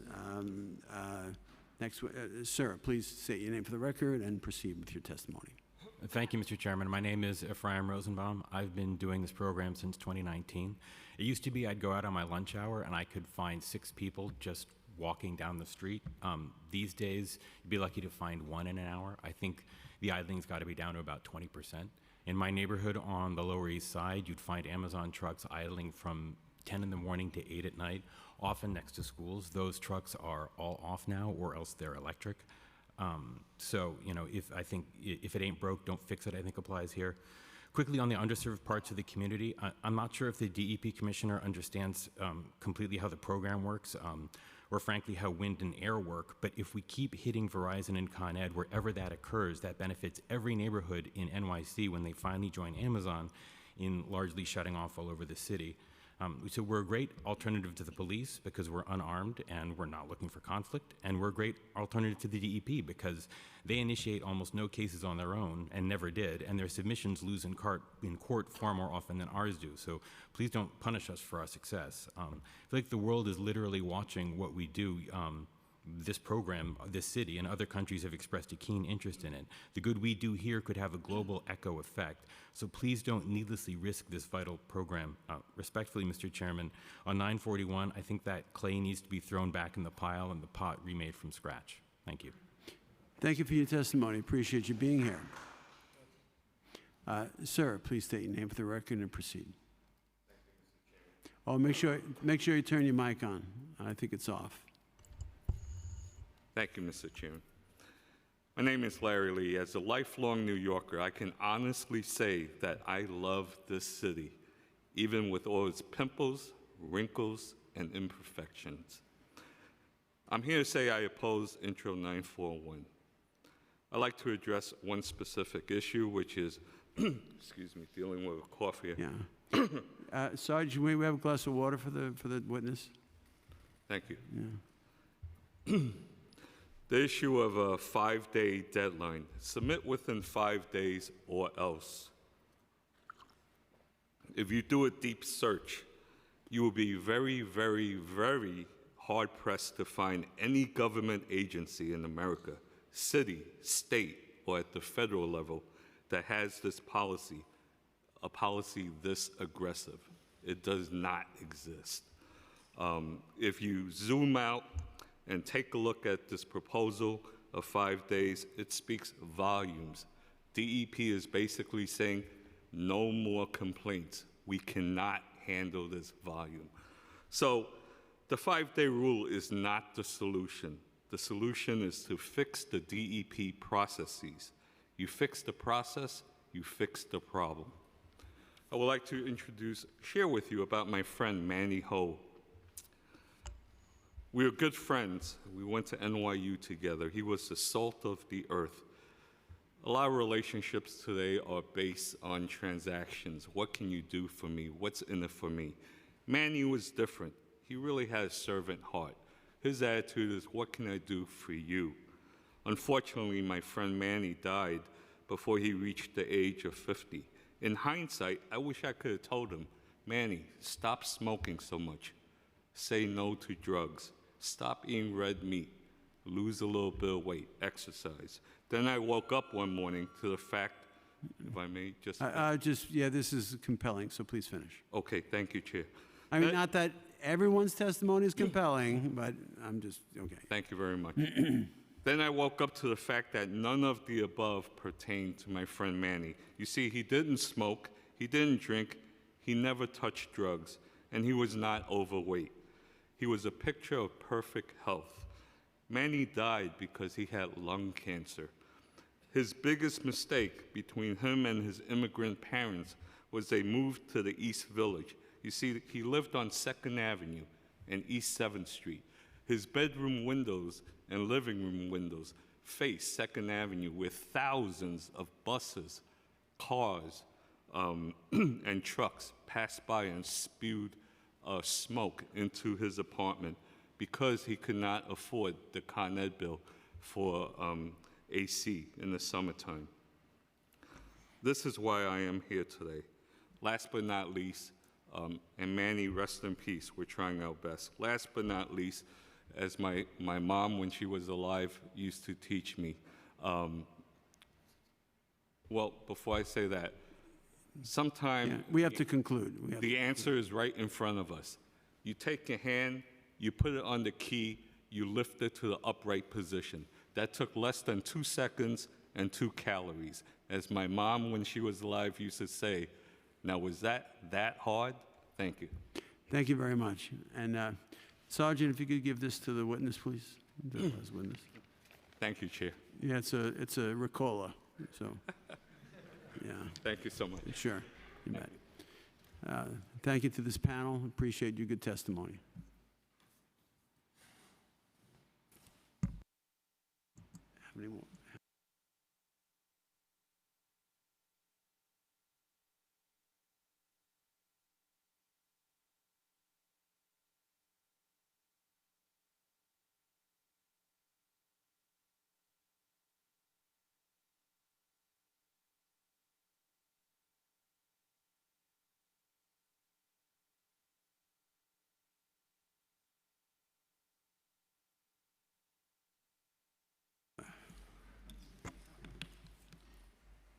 How many? 15. Okay. Okay. Kevin McGee, it looks like. What's that? Keith McGee. Wanfang Wu. Wanfang Wu.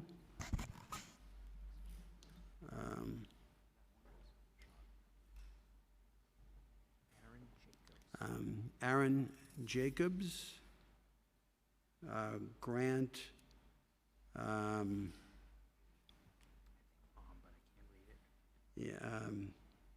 the last name begins with a B, first name Grant. And final witness on this panel looks like Duke An Lee. And yeah.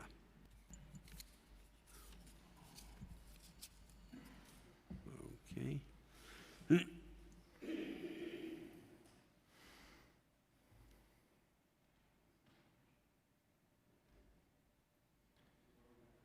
going to start on this side and proceed that way, and please state your name for the record and proceed. Good afternoon. My name is Duke Lee. I am a participant of the Citizen Air Complaint Program. I was born in Ba Chang, a pottery village in Vietnam, where traditional pottery making rely on coal as a main source of fuel. Our villagers suffer from high rate of cancer and lung-related diseases, which were the direct result of air pollution. One of the victims was my cousin Lum, who was like my brother to me, tragically died of lung cancer at the age of 16. New York City once faced similar problem. In 1964, it had the worst air pollution of any major US city. As a New York Times article puts it, quote, "Once upon a time, you could touch the air in New York. It was that filthy," end quote. Thanks to critical environmental law, the city's air now much cleaner, but we can't take that progress for granted. When I moved to the US, I was struck by how clean the air and water were. I felt privileged to be here. But I also felt a deep responsibility to help preserve these basic rights for future generations. Last year, a good friend introduced me to the Citizen Air Complaint Program. Initially, I was skeptical, but I quickly realized this program is one of the most effective air quality initiatives in the world. It empowers everyday citizens to report illegal idling and hold polluters accountable. The program has made a profound impact, reducing air pollution, improving public health, and generating revenue for the city. Unfortunately, Intro 941 threatens to undermine all this progress by reducing the financial incentives. This bill discourages the very citizen participant that makes the program so successful. Fewer people will be motivated to report violation, which means more polluter will go unchecked. Intro 941 also threatened another fundamental American value, free speech. By penalizing participants who disagree with the DEP, this reminds me of the authoritarianism system I grew up under in Vietnam, where speaking out could cost you dearly. Thank you. Your time is concluded. Thank you. So I don't know if there's been, I just want to remind panelists, it looked like there might have been some photography or videoing that's not permitted. And so, Sergeant, just, keep an eye on that. Oh, okay. And so, thank you for your testimony. The next witness, please state your name for the record and proceed. Is this on? Okay. My name is Grant Brom. I work as an actuary at a large life insurance company and live in the East Village. I'm a regular and enthusiastic participant in the Citizens Air Complaint Program. 2 weeks ago on Wednesday, I had a date in Long Island City, which went okay. Thanks for asking. On my way home, I swung through the desolate... A date? Is that what you said? On my way home, I swung through the desolate East Williamsburg Industrial Park and recorded a number of large trucks idling with abandon. People who don't participate in the Citizens Air Complaint Program would consider this to be insanity, and maybe they're right. But receiving a fair share of what the city collects makes it less crazy, and this type of dedication was made the program as successful as it is in improving our city's air. Participating in the CACP is far from an easy bet. We only get paid when the company pays, which in some cases is never. Brinks, for example, has only paid a handful of their thousands of summonses. The city can settle for nickels on the dollar, which they did recently with numerous Highland Datacom summonses. This isn't even to talk about the costs of participating. DEP has prosecuted CACP participants before for run-of-the-mill submission errors, which have professional implications for myself and others. Is it worth threatening my day job to participate? It's something I have to ask myself every day. DC also accepts citizen complaints, but does not share the awards. I submitted a bus complaint during a recent visit to DC, and the DC inspectors were shocked with the professionalism of my submission. All of their fines are higher, and it is easier to submit. They don't require a video, and submitters can just use the 311 app. They don't get too many citizen complaints. It's too much trouble for too little reward. 941 is essentially reversing what has made NYC's program so successful by directly disincentivizing citizens while increasing the risk to participate and doing nothing to address the barriers of entry. And yeah, that's my testimony. Thank you. Thank you very much for your testimony and your patience that you had to wait to deliver it. And with that said, I'll call upon the next witness to state your name for the record and to proceed with your testimony. Thank you, Chairman Gennaro and staff. My name is Aaron Jacobs. I live in New York. I'm a New York City teacher. I teach 9th graders in the Bronx 10th District by Fordham, an area plagued with very high traffic. And as a result of air pollution, a very large portion of my students struggle with asthma every single year. My students and I can tell you that every day there are delivery trucks and buses that idle next to our school and the schools around the corner. My classroom's on the 2nd floor, so we're on the front lines. This illegal idling happens both during and after school. These buses regularly idle while no students are even on the bus, all the time. Trucks and buses illegally idle on even the mildest of days. I can smell the fumes in my classroom. Students often ask me, "Mister, what's that smell?" And I look out the window, and as usual, it's an idling truck or bus. My students and I can regularly breathe these fumes, leaving no choice but to keep the windows closed on even the hottest of days. Intro 941 will weaken the law and make it easier for school buses to idle. I teach my students to question everything. So my question to the council is, who benefits from this change in the law? Because I can tell you, it's not my students. Like many New Yorkers, my students have little idea of the dangers they face when they're standing outside near these buses and trucks. This pollution is deadly. This law would leave my kids more exposed to toxic fumes. Lastly, I live in New York. This program works. In my neighborhood in Midtown, I'll walk around now, and it's becoming very difficult to report, which is a good thing. This is due to the amount of trucks who stopped idling, such as Amazon for one. So Intro 941 threatens the city's single best way to enforce our air code. If it passes, our air will get even dirtier and more dangerous. It also intimidates new users, and it doesn't welcome them. I support Intro 5, Intro 291 to help protect the program and make it even better. I oppose Intro 941 entirely. I yield back to the chairman. Yeah. Thank you. Thank you very much. What do you teach, by the way? I teach global history, 9th grade. Global history? Yeah. Wow. 9th grade. It's a lot to teach. God bless. Absolutely. Yeah. Thank you. Okay. Sir, yeah, please state your name for the record. Hi. And proceed with your testimony. All right. Good afternoon. I'd like to thank I'm Wan Fong Wu, and I'd like to thank the committee for this opportunity to improve the nation's only program that effectively targets idling. I'm a small business owner. I help with secretarial work, and I'm being a participant in the past 2 years for this program. In my neighborhood, previously, every morning at 7 a.m., a fleet of vegetable delivery trucks will idle their engines. But because of my reporting and this program, they've all stopped. So this program is effective. I'm afraid that 941 will claw back the good progress we've made. I'll talk about two things. The anti-idling device provision creates a big loophole. So even if every truck were to have this device installed, there'll be a class of drivers that'll just turn the engine back on, either because they dislike being told or what to do, or it's just ingrained in their habits. Now, because of the shutoff happens right before 3 minutes, they don't get a ticket, they're immune, and their companies don't care because they're not receiving tickets. I think this should be patched up. The second thing is 5-day limit is really short. The commissioner mentioned they hold their own staff accountable to 9 or 5 days, but that's their full-time job. A lot of us participants, we're doing this on top of our full jobs. And life gets complicated. Reporting this is complicated. So I think that will really impede participation. And thank you so much for your time. Thank you. I think you should be a teacher too. I'm just saying that, okay? Yeah. He's learning guitar. What's that? He's learning guitar. Oh, great. Okay. Please, sir, say your name for the record. Thank you, Mr. Chairman. My name is Kevin McGee. I'm an environmental health and safety professional with 20 years experience in the field. I do have a day job. Idling complaints is something I do in my spare time on the way to work during lunch. It's the reason I walk 12 miles a day. It's been really good for my health.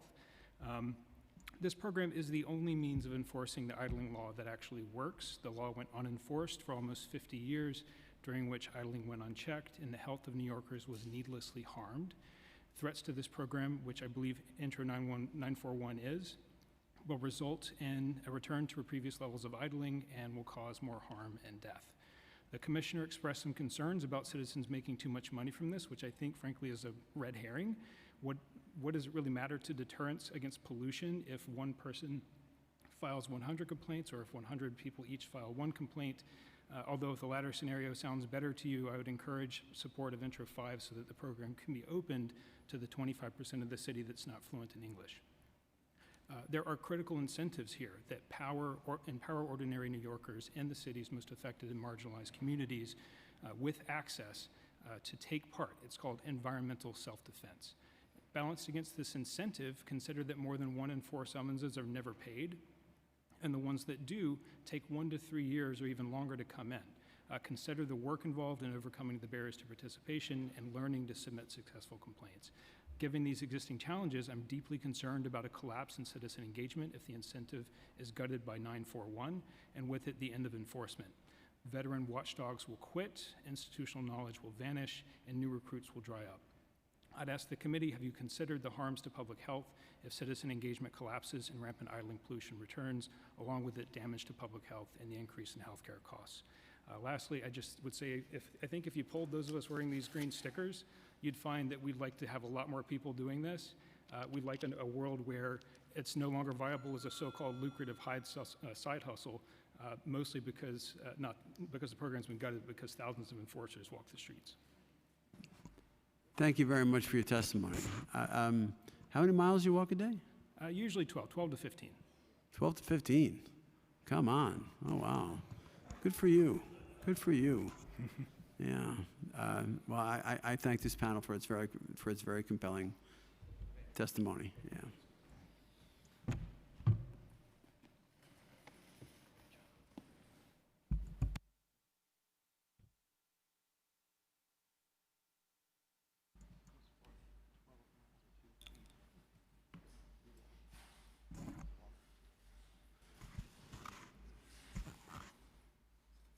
Okay, the next panel, Sarah O'Brien.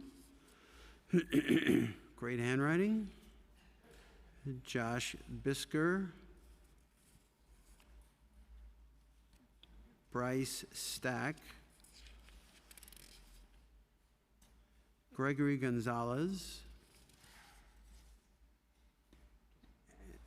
Andrew Van Brisker. And George, looks like P-A-K, I don't know what comes after that. George, pardon? Okay, great. You've identified.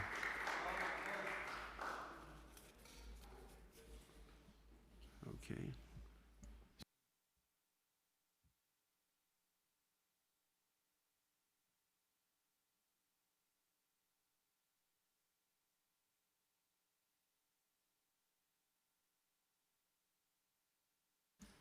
And so in keeping with the way we're alternating, the way we go, we're going to start on my right and then proceed that way. And so, Sarah, if you could state your name for the record and proceed. Thank you.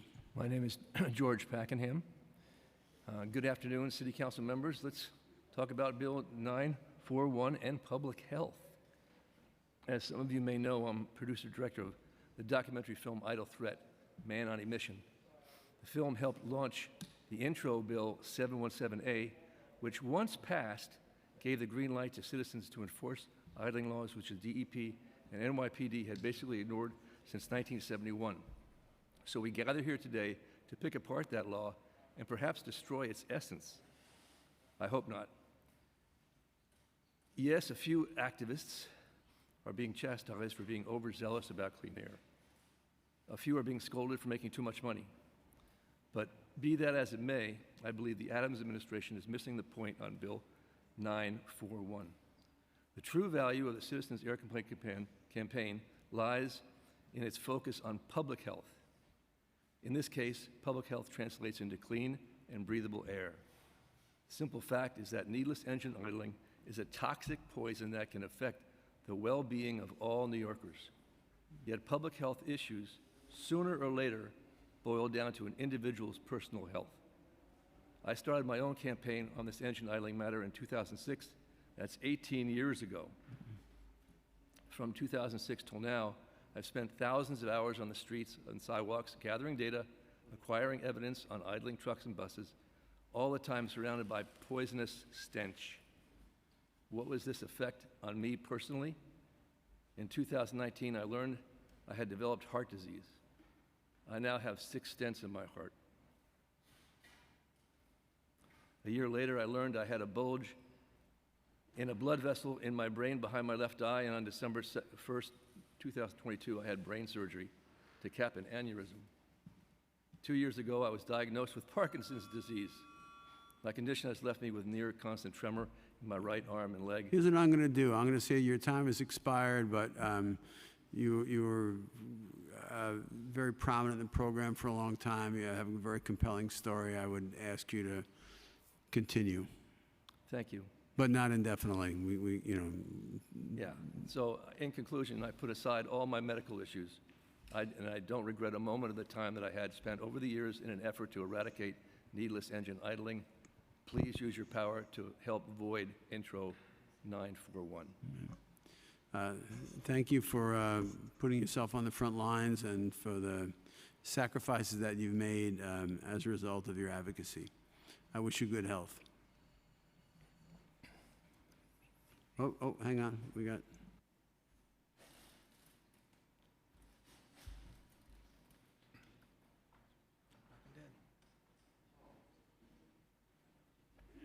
Okay, the committee has indicated that Dan Rodriguez, representing Coach Bus, has been added to this panel, just kind of like for the record. Okay. It was a late add, I'm told. And so, please, sir, state your name for the record and proceed. Thank you. Andrew Van Brisker. Chair, you know from your long environmental legacy, our clean air laws weren't gifts. They were bought with blood. They're stained with the stories of children struggling for air, of lives cut short by pollution-induced illness, of communities fighting for their very right to breathe. I know this fight firsthand. You see, I'm not here as just a concerned citizen or parent today. I'm here as someone who's stared death in the face. I know the cost of dirty air. 4 years ago, doctors told me, "You have cancer." My first thought was, I'm going to die. How do I tell my kids? It shattered my world, put my career on hold. I endured grueling treatment. Side effects were brutal. Simple tasks became monumental challenges. I missed work, fell behind, and watched my life unravel. I told bill collectors, I know I owe it. I'll pay it when I can. It opened my eyes to how fragile our health is and the precious nature of the air we breathe. Toxic emissions from idling trucks and buses serve no purpose.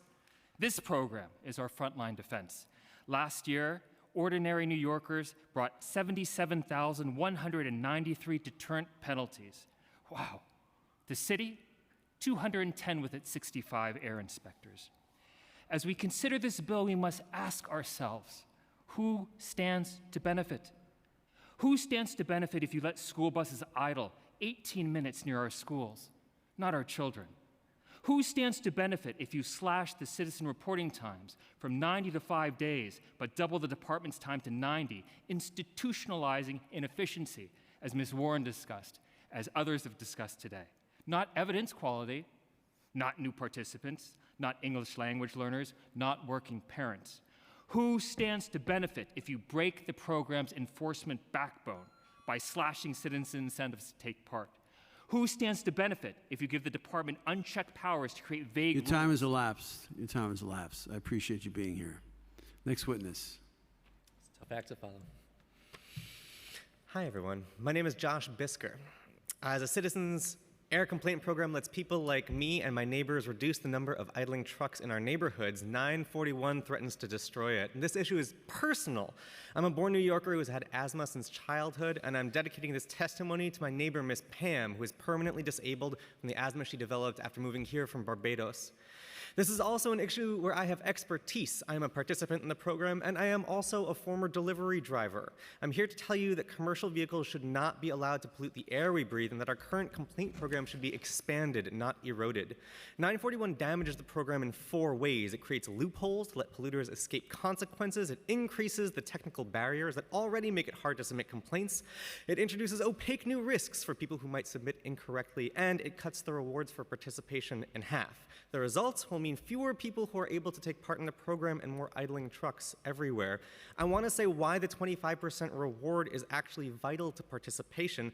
I've been working 2 part-time jobs in the trades and in the service industry while also submitting regular complaints for about 2 years now because it took ages to learn how to navigate the system and over 18 months to even start getting paid out. Some of the submissions will not get paid out for years. If the rewards had been half as high or potentially a quarter as high because of abatements, I could never have sustained my participation in the program while keeping bread on my table, and I never would have started submitting the complaints at all.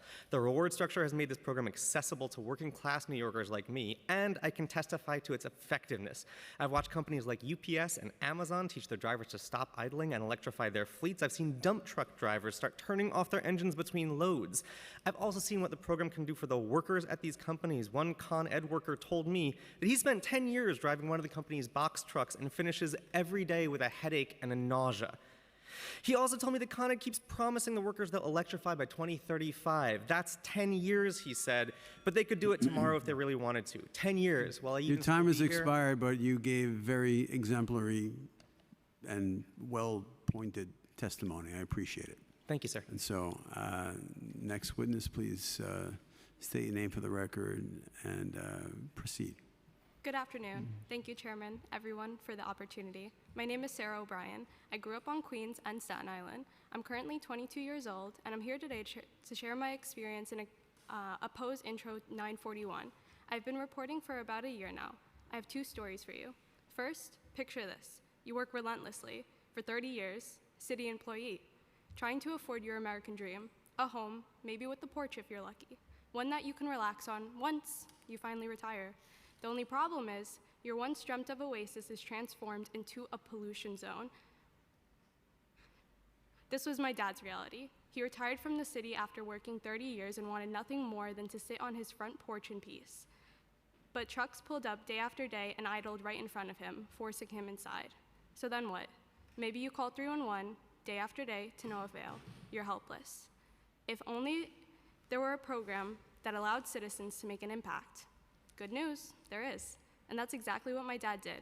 Within a matter of weeks, he saw his landscape transform from literal black clouds to clear skies. Chairman, the program works well. Drivers become more mindful and don't idle. Finally, he gets to enjoy his retirement in peace, and I get to stop hearing about it. I had a similar experience. I was a student and working as a teacher providing free classes through the Parks Department. At one specific site, the class happened to be at the same time as a commercial garbage pickup. The exhaust and noise was unbearable for the children, many choosing to leave early, and as their teacher, I felt helpless. I would kindly ask the driver to move or turn off the engine, and he would laugh. As soon as I made it clear that I started to report his actions, silence, the engine went off, and the issue was solved just like that. Chairman, please remember me and my dad. We are 2 examples of how the program works well. Multiply this by the number of participants we have, and that's a lot of wins for the people, city, and environment. Intro 941 is a step backward. Please hold these companies accountable for their actions. Thank you. Thank you very much for your testimony and your patience. Sir, please state your name for the record and continue. Yes, hello. My name is Bryce Stack, and I just am a regular New Yorker. I have a full-time day job. I'm a union member, and I work in the public sector, and I took the afternoon off to come here and testify. The first time I saw the inside of an emergency room is when my brother had an asthma attack when he was 6 years old. And today, the New York City Department of Health and Hospitals estimated that 1,400 people in New York City died directly attributable to air pollution. And that's not counting the number of hospital visits of those who went to the hospital, but thankfully made it out alive. I just wanted to say that, everyone who's come up here and testified, the ones who've participated in this citizen complaint program, like myself, we all have a story about why we got into it. And I just wanted to say that, I think we should expand the program. I think this program is special because it allows New Yorkers in every neighborhood to make a difference where they live. If they have a truck that idles every day, they can go out there and they can make the complaint, and then the idling will stop. So I think, with respect to Intro 941, I think the reduction in pay that's proposed would have a negative impact. I think it'd be tough to get people in the environmental justice zones to participate in this program when it already takes a very long time to get paid, because participants only get paid after the company has paid. And I think it would be difficult in those neighborhoods if you said to them that the pay has been reduced by 50%, as is currently proposed. So I think we should give DEP more air inspectors. In the next budget, let's get more enforcement. We're at the finish line. We can stop idling in New York City. So thank you, Mr. Chairman, for all the hard work that you've done over the years in this council. And thank you to the legislative staff who've been here all day and who are working on this as well. Thank you. You're most gracious. I appreciate that. Sir, please state your name for the record and proceed. Hello. Thank you. My name is Gregory Gonzalez. Thank you. The Citizens Air Complaint Program means a lot to me. As a father of a young child in preschool and a former teacher, I think air quality is very important, especially the air quality in front of our schools. I am active in the air complaint program part-time and in my spare time. I make it a point to walk past several schools while I'm walking through Queens and Manhattan or whatever borough I'm walking in that day. Almost every time I have gone out, I've found commercial vehicles idling in front of a school, and these vehicles are poisoning the air of New York City's children. I will often find several vehicles idling at lunchtime in front of schoolyards where children are actually playing outside. In fact, I saw this scenario yesterday. The air complaint program is a spectacular tool to fight air pollution and gives us the power to get vehicles to shut off their engines. The program needs to be given a chance to grow and not be restricted. For every idling complaint I issue to a vehicle, there are one or two more that turn off their engines before they are in violation. I know that the operators of the vehicles are aware of the program and are now shutting off their engines. I have had hundreds of vehicles shut off their engines specifically in front of schools. From my experience, the air complaint program has been extremely successful in improving air quality. I am asking the council to reject 941. Intro 941 specifically imposes a 5-day limit to submit complaints and lowers the payment for someone who submits from 1/4 to 1/8. Intro 941 would lower participation in the Citizen Air Complaint Program, and as a family man with many responsibilities, would make it extremely burdensome for me to participate in the program further. Thank you. Thank you very much.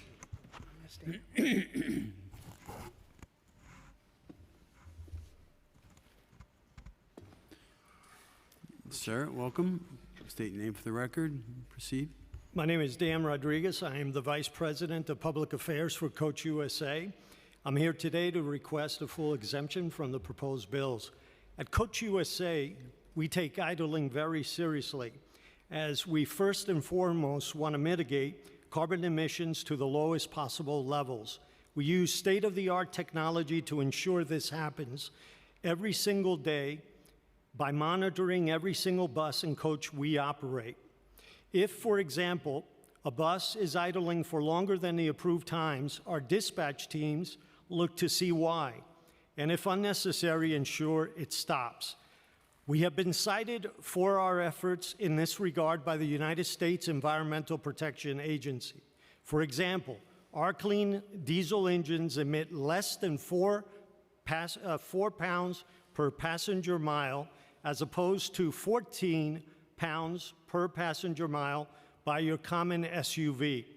We are required by the United States Department of Transportation through Regulation 49 CFR to maintain bus and coach cabin temperature at certain levels, for example, during the summer months, cool temperatures, while in the winter months at warm temperatures.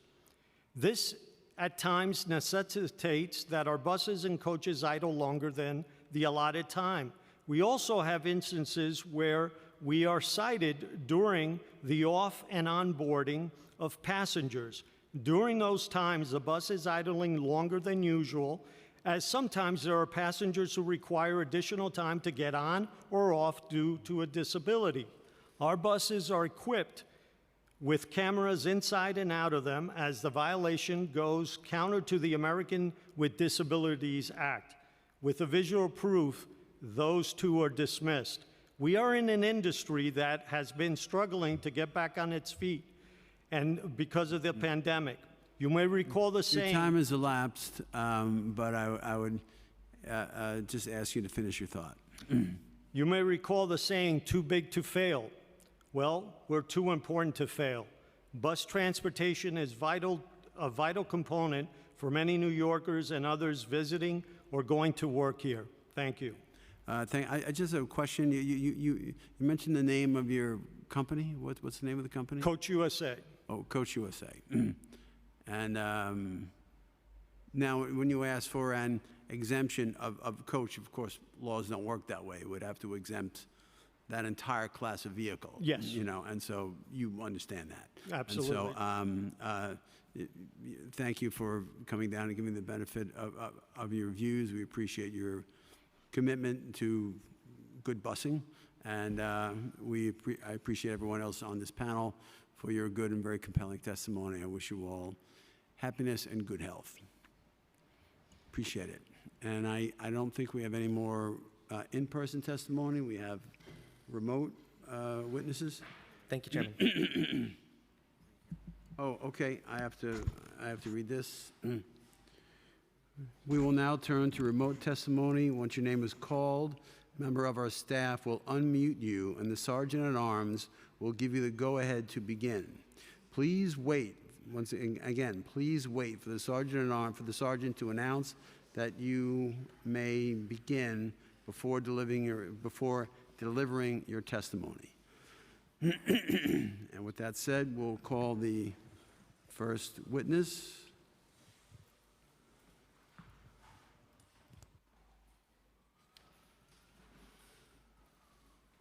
You got the where's the okay. Okay, the first witness is Ryan Schneider. Ryan Schneider. You may begin. Good afternoon, Chair Gennaro and the members of the committee. I appreciate the opportunity to testify before you today on behalf of the Truck Renting and Leasing Association, named as TRALA. My name is Ryan Schneider, and I am the Director of Government Relations for TRALA. TRALA is particularly interested in New York City's Citizen Air Complaint Program, as it negatively impacts our members' daily operations and those of its customers. TRALA is a national trade association representing 500 renting and leasing companies. Their members provide short-term commercial rental vehicles and short-term consumer rental vehicles and full-service leases to customers who operate a vehicle or a fleet of vehicles. First, I want to say TRALA supports New York City's effort to reduce transportation-related emissions. However, the program is impractical and is inconsistent in its delivery of complaints and ultimately does not achieve its goals. As the program currently stands, truck owners are penalized for idling violations without a system to transfer liability to the operator. This is especially burdensome for the rental and leasing companies that own and maintain the vehicles but do not operate them. Often trucks are rented for a day or two at a time, and this creates an environment where vehicle owners are fined instead of the operators who are responsible for the suspected idling. Like others have mentioned, complaints are often delivered anywhere from 6 to 12 months of the alleged idling violation, with hearings scheduled for another 6 to 12 months after that. In addition, the program does not send the infractions to the correct mailing locations, particularly with the truck renting and leasing businesses. Unfortunately, due to the nature of renting and leasing to smaller businesses, some companies utilizing the vehicles at the time of the alleged violation and those operating the vehicle during the time are no longer in business and therefore cannot be fined for their idling mishaps when the complaint arrives a year after the reported incident. This is unfair and leaves the rental and leasing companies liable for having to defend themselves for an idling infraction in which they were not operating the vehicle. Thank you for your testimony. Your time has expired. Mr. Snyder, your time has expired. I would encourage you to send your full written testimony And now is probably as good a time as ever, as any, to give, because this is all also being live streamed, people can see this. So what is the, what's the email for where people can send it? Okay, you can email your written testimony to testimony@council.nyc.gov. Okay, and once again, that is testimony@council.nyc.gov. Thank you, Mr. Schneider, for your good testimony. Appreciate it. Next witness is Louis Dubuque, I think. Louis Dubuque? Correct. You may begin. Thank you, Chairman. My name is Lou Dubuque, Northeast Regional Vice President for the National Waste and Recycling Association, and I'm here today to express our concerns in opposition to the imposition of increased idling fines for private refuse haulers operating in New York City. Sanitation workers play a crucial role in maintaining the cleanliness and hygiene of our communities. Their job is demanding, and their work often involves complex and challenging conditions. Imposing fines on sanitation trucks for idling could have several negative consequences that outweigh the intended environmental benefits.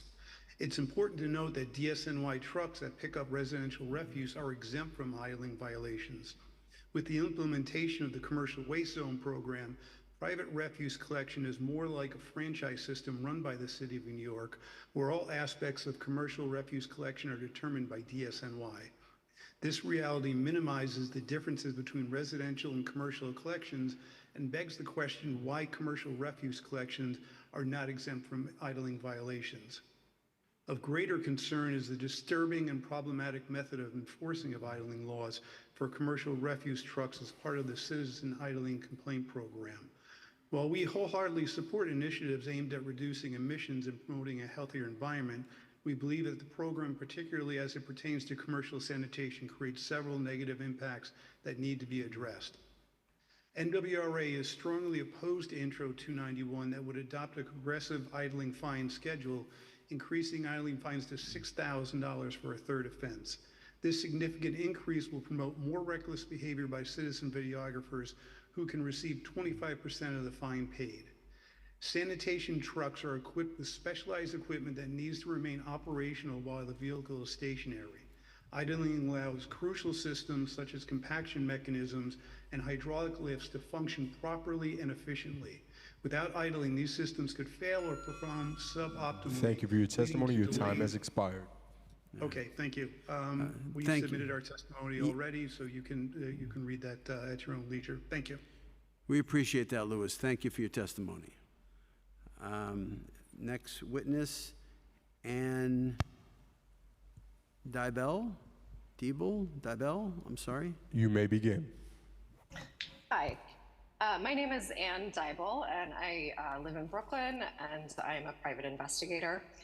I recently began submitting complaints under the idling program, and I'm expressing my opposition to Intro 941. Just as background, when I went to the for walks in the morning with my toddler to the grocery store, I would notice utility vans next to the elementary school or big trucks next to the Con Ed plant running for no reason, both on my way out and still going on my way back. Some of my initial complaints were rejected for reasons that are not entirely clear. There's a learning curve, and the city seems to have extremely high standards for not calling a submission frivolous. So thanks to help from more experienced program participants, I was able to puzzle through the DEP's requirements. They're confusing even to someone with my professional background, very used to dealing with municipal bureaucracies and assembling evidence packages. I oppose Intro 941 for a variety of reasons, one of which is that submitting complaints within 5 days of recording would be burdensome for me as a working mother, as I'm sure it would be for other participants with busy lives. It was earlier shown that DEP, under current circumstances, currently has a problem hitting 90 days to rule on complaints, even though the current law requires 45. DEP clearly needs more resources to keep this and other enforcement actions going. I'm glad to see, as per city records, that DEP inspectors are at least getting a lot of overtime pay from this program. I have other reasons for opposing Intro 941, but I will leave my testimony at that. I'll just say in conclusion, that it restricts and weakens what by any measure is a successful program under the guise of improvement. Thank you. Thank you very much for your concise and compelling testimony. We appreciate that. Best to you. Next witness, just hang on. Just have to do a little sidebar with staff for a second.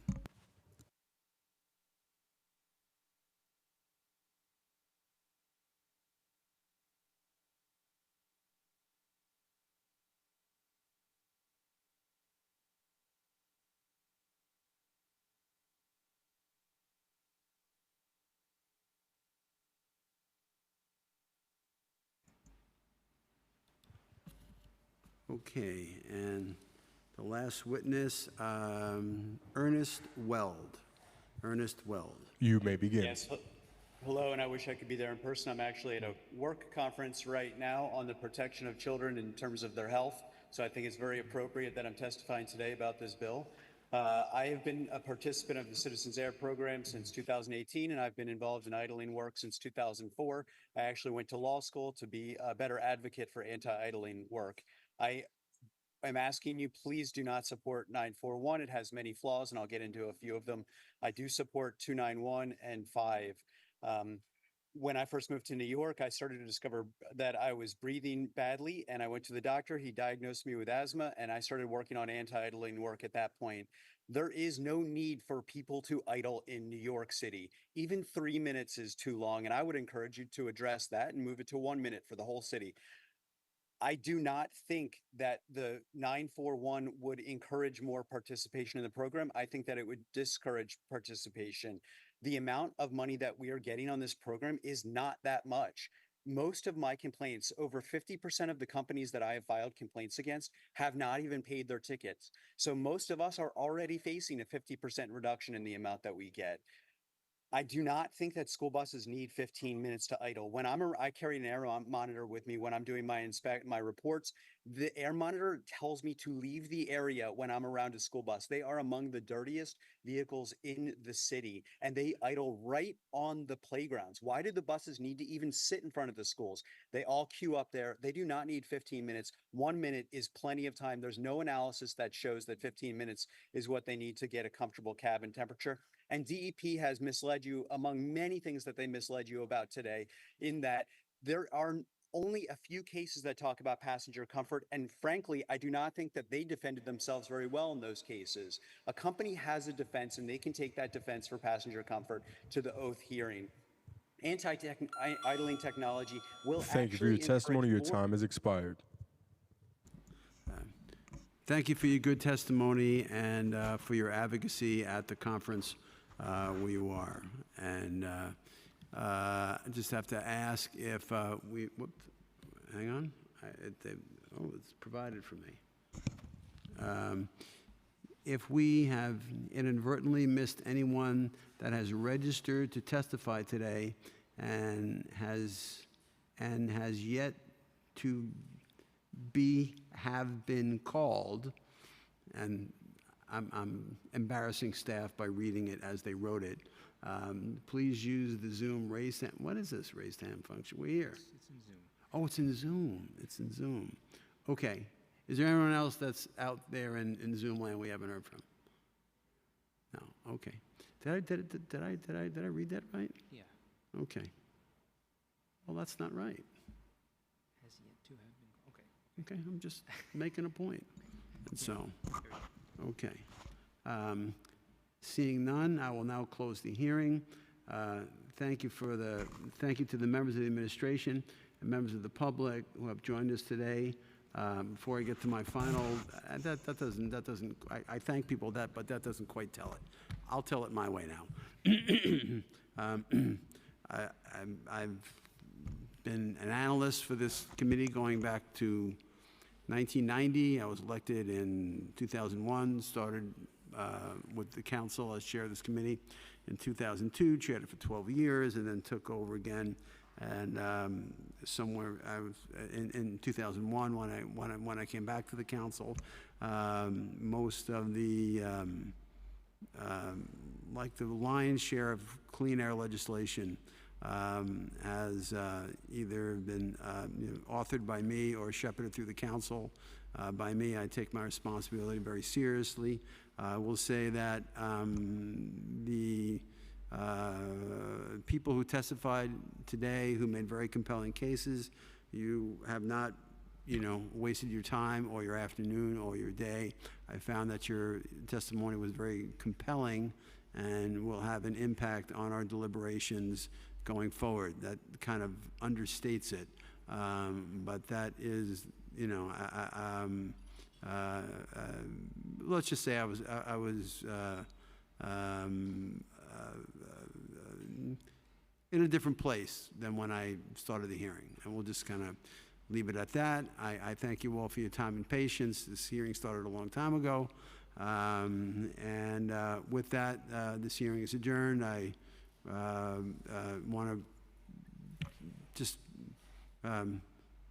express my gratitude for those who kind of spent the day with us to make sure that the views got heard, and the way you support one another is not kind of like lost on me.